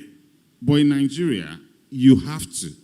If you don't have a system and ERP in place to be able to capture everything from your invoices, your expenditures, your vendor, including your overheads and all that, you will not be able to keep track and make sure you have everything ready when you need to do reconciliation with the tax authority. Thank you. Okay, I think we should give Mr. Lawal and Mr. David a round of applause, please. It's very rare for you to have subject matter experts who know the operations of this initiative in depth with the flow. When you hear Mr. Lawal speak, he speaks from a point of view of experience and insight into how this works. But I would like to summarize the fire chart by saying that where InterSwitch sits, it's as a very pivotal part of all of this, is we have identified the roles, the fact that very large organizations are wary about data integrity and the security of their data. And with our proven expertise in providing solutions that empower businesses in the last 20 years plus, we believe that we are well positioned to deliver on this initiative. In addition to that, like Mr. Lawal mentioned, there are small businesses too who want to transmit. They are not ready at the time to put the right structures. Even you have medium-sized businesses who have been dealing all this while but have not structured their business from a data governance perspective. Our solution is positioned to help you send those invoices and also receive invoices from your vendors when those invoices come, such that pending when you put your systems in place, we have something that gives you a better view of both your outflows and inflows and prepares you for where we are going to. We mentioned that this initiative, invoicing, is part of a broader initiative around enterprise transformation in our nation and cuts across other climes where this is currently being operational. David has implemented this in Kenya and in Uganda. It means that in other African countries too, it's something that every government is putting in place to have some level of real-time reporting, compliance, digital audits, and insight into activities and business activities within the entities where they exist. So it's something that has come to stay, and we need to prepare ourselves for it. Like Mr. Lawal also mentioned, it is good we have the right framework and the right systems in place to make this team seamless, meaning that data flows seamlessly from your system directly, complies. You receive data, because it's two ways. You receive data, you have insights, and that way the NRS high level is able to know where we are, VAT reporting, and all that they want data to use. And like I said, there's a whole, this is just a part of it. There are other initiatives that the NRS is embarking upon that gives them insight into data exchange between various businesses. So I'd like us to give a round of applause to the panelists and thank them for the insight they have given. We are available to provide more information as it relates to the operationalization of the invoicing initiative. I believe we have a few questions. Like I said, following the existing protocol, I'll take 2 of them, then we'll close the session. Okay. Thank you very much, the panelists. This operational, my name is Olai Tonale. I'm a tax practitioner. I love this section very well, this operational section. And so, Sars, thank you. You're able to answer some of the questions I want to ask. But I have 1 or 2 questions to ask Mr. David. Mr. David, thank you the way you analyze this. I've been engaging with the InterSwitch online with some of my clients, and the way you display this invoice was well, captured, and I love that. So it's just like a follow-up. So I have a foundation already with InterSwitch. My question is that, one is to Mr. Davis is that this platform, you just display the invoice or something, is it a self-explanatory, just a bullet point that we can easily navigate when we just go online to, to do? That's one. The flow of the invoices, yes, now, you didn't actually capture it very well from the invoice generating to, to the final stage, how it goes, maybe from the customer to the, from the, the client to the customer, or I don't know, then maybe to finally to the NRS. Please, just give us just a sharp something. So then for Mr. Yodili, sorry, I know, please, I beg, please, sorry. Please, I know, please, sorry. Then Mr. Yodili, yes, so I want to ask you this there. You mentioned that the ERP, at the end of the day, that those people that are doing manual, it has a little bit disadvantage. Is there any how simplify ERP that they can recommend, because they will be looking at the cost implication? Thank you very much. Then the privacy security, how do you go about it? Thank you. Thank you very much, and I apologize on behalf of all the men here because he has asked all the questions. It's now time for me to hand over the mic to a female member of the audience. Thank you. Thank you. Good afternoon. So I want to ask this question. You said if I have a business and I'm using the invoice, and the person I am buying from, maybe my supplier or my wholesaler is not using it, it's going to affect me. So, when you are buying things from people like let's say Lagos Island, and these people, they are not, till today, they don't want to use technology. So how do you go about with people like that? Thank you very much. Unfortunately, we won't be able to take any more questions. You can meet the experts while they're having lunch or outside, but don't come to me when I'm eating lunch. I'm not an expert. Thank you. Over to you.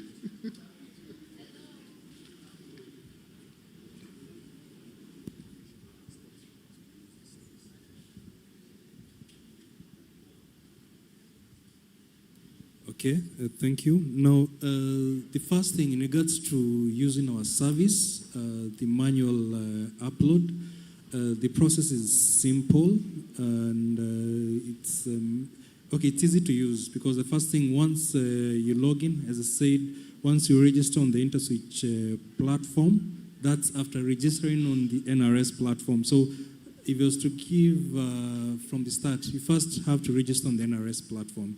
You enter your details, then you select InterSwitch as the APP.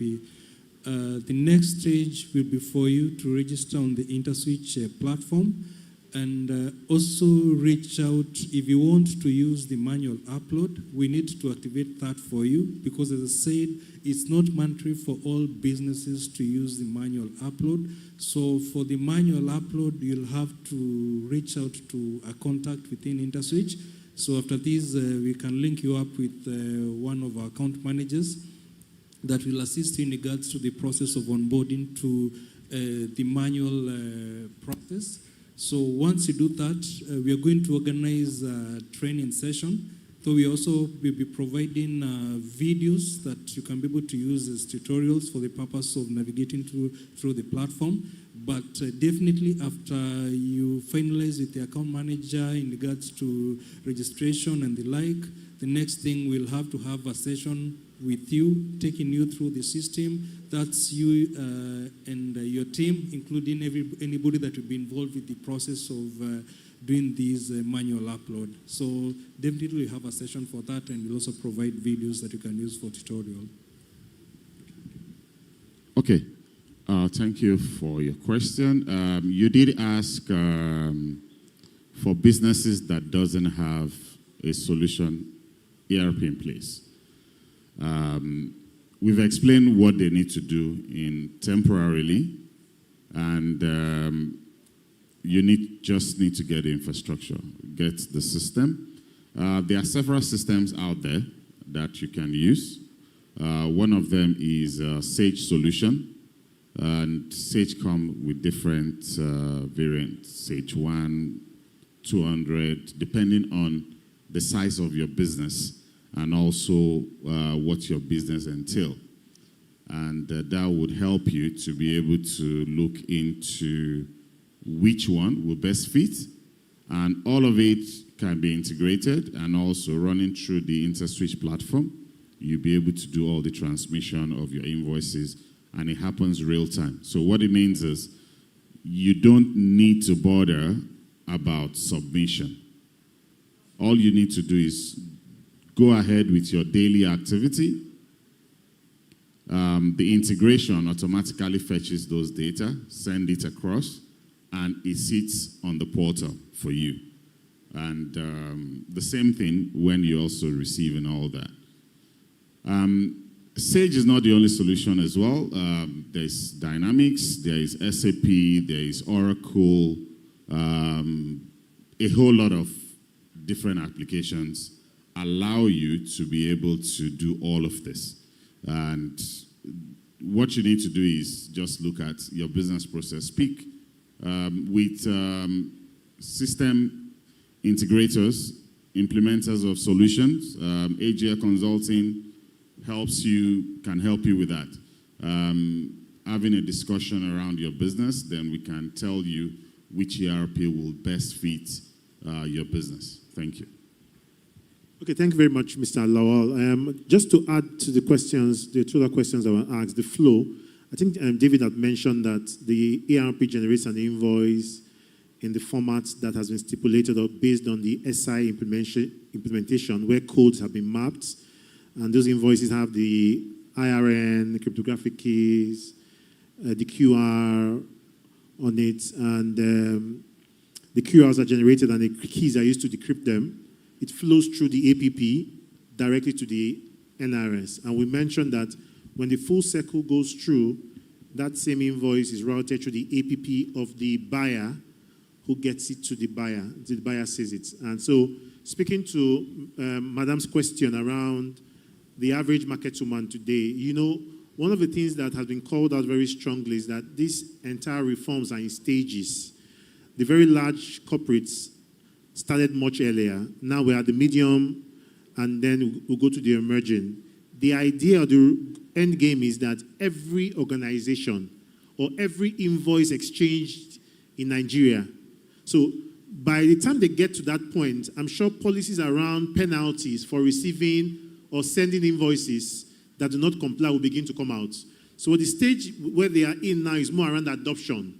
Those penalties will not begin to apply until the window for everybody to comply, possibly, I'm just preempting, by then, even POSs will need to start generating receipts or invoices that when you exchange, you buy at a POS terminal or at a supermarket, you get invoices that align such that those invoices can actually be used for what they are. So we're getting to that state. So the market woman or whoever they are today, eventually they will all be co-opted into this service. And that's why there is a plan to say the very large organizations first, the emerging ones, the medium size, and the emerging ones. So that phase would happen, then compliance will now be enforced all through. So like we said, the end game is for us to be ahead of the game. They say file your taxes by 31st. It doesn't mean that everybody should go and file 31st. If you can file yours much earlier, it's to your advantage. So I think we'll just end there, and thank you very much for the I want to chip in something as well. You need to change approach to things for business owners. Some businesses, they do a lot of transaction not by B2B. They do it B2C. And what do I mean? You go to Spar, or probably you go to ShopRite and all that, and you purchase items that are worth millions of naira. They charge you VAT.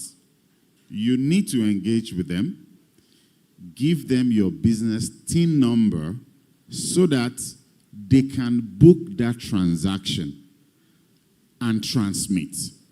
So that at the end of the day, you can be able to make claim to the VAT you have been charged on those items you have purchased. So don't just walk into supermarket and say, oh, I've made purchases, and you want to now say, oh, it has VAT. It would be declined. So you must, at that point, give them your TIN number, because as a business, you will be able to make those claims against your VAT output so that you can then be able to know what you are remitting. So this is all that is going to change. Thank you. A round of applause for Mr. David. Thank you very much for the time. Cheers.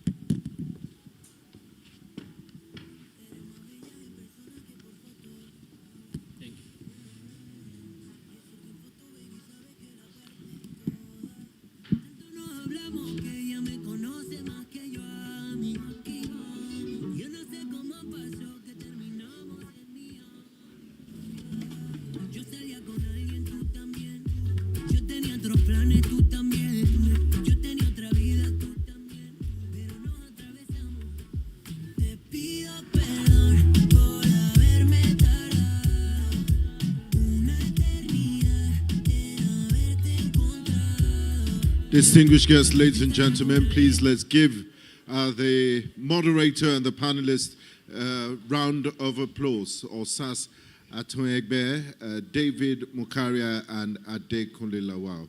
Very interesting and insightful discussions. With that, we've approached the final leg of today's event. But before I go, to conclude, I would like us to welcome a visionary leader who continues to drive innovation and inclusion in Nigeria's revenue ecosystem. He will be giving the closing remarks. Distinguished guests, ladies and gentlemen, let's put our hands together for the division head, Growth, Marketing, Merchants and Ecosystem at InterSwitch, Mr. Olawale Akombi. Please put your hands together for him as he makes his way to the podium to give his closing remarks.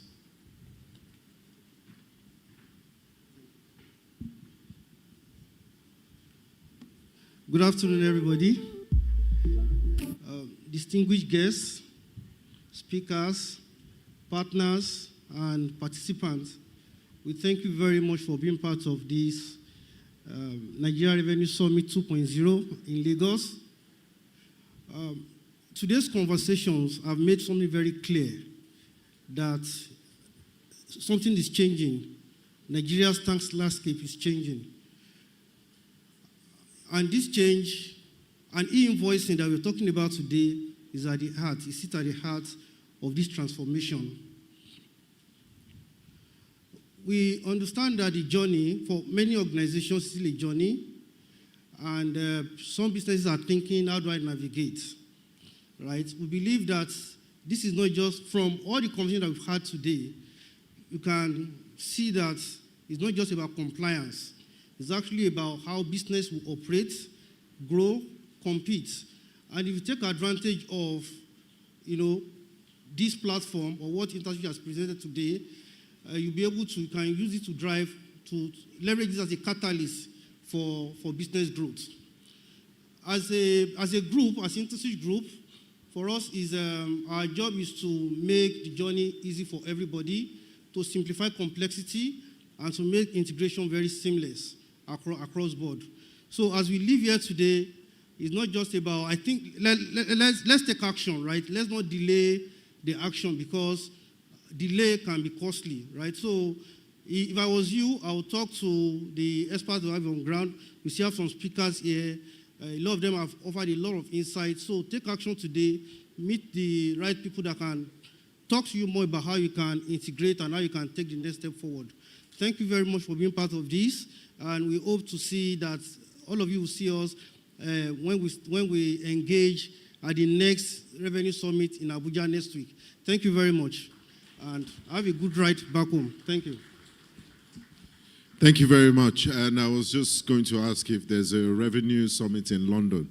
I'll be interested in emceeing that one. Thank you very much. It's been an absolute pleasure hosting this event, the Nigeria Revenue Summit. Members of the press that are here present, that part that I said, this is my side hustle, please can we edit? I do this, I'm just passionate about this. It's strictly passion. It's been an absolute pleasure doing this. My name is Benga Borowa. You can catch me on News Central TV, DSTV channel 422, weekdays from 7 a.m. to 10 a.m. I do that. That's my day job when I'm not when I'm not working for passion. So right now, this is just passion. I like to engage people, meet new people. I'm just doing it. Have a safe journey back to your destinations. You've been wonderful. Remember, lunch will be served at the hall behind this one. So enjoy, network, make friends, take pictures, selfies, and share the great testimony of Nigeria Revenue Summit. Thank you, and bye-bye.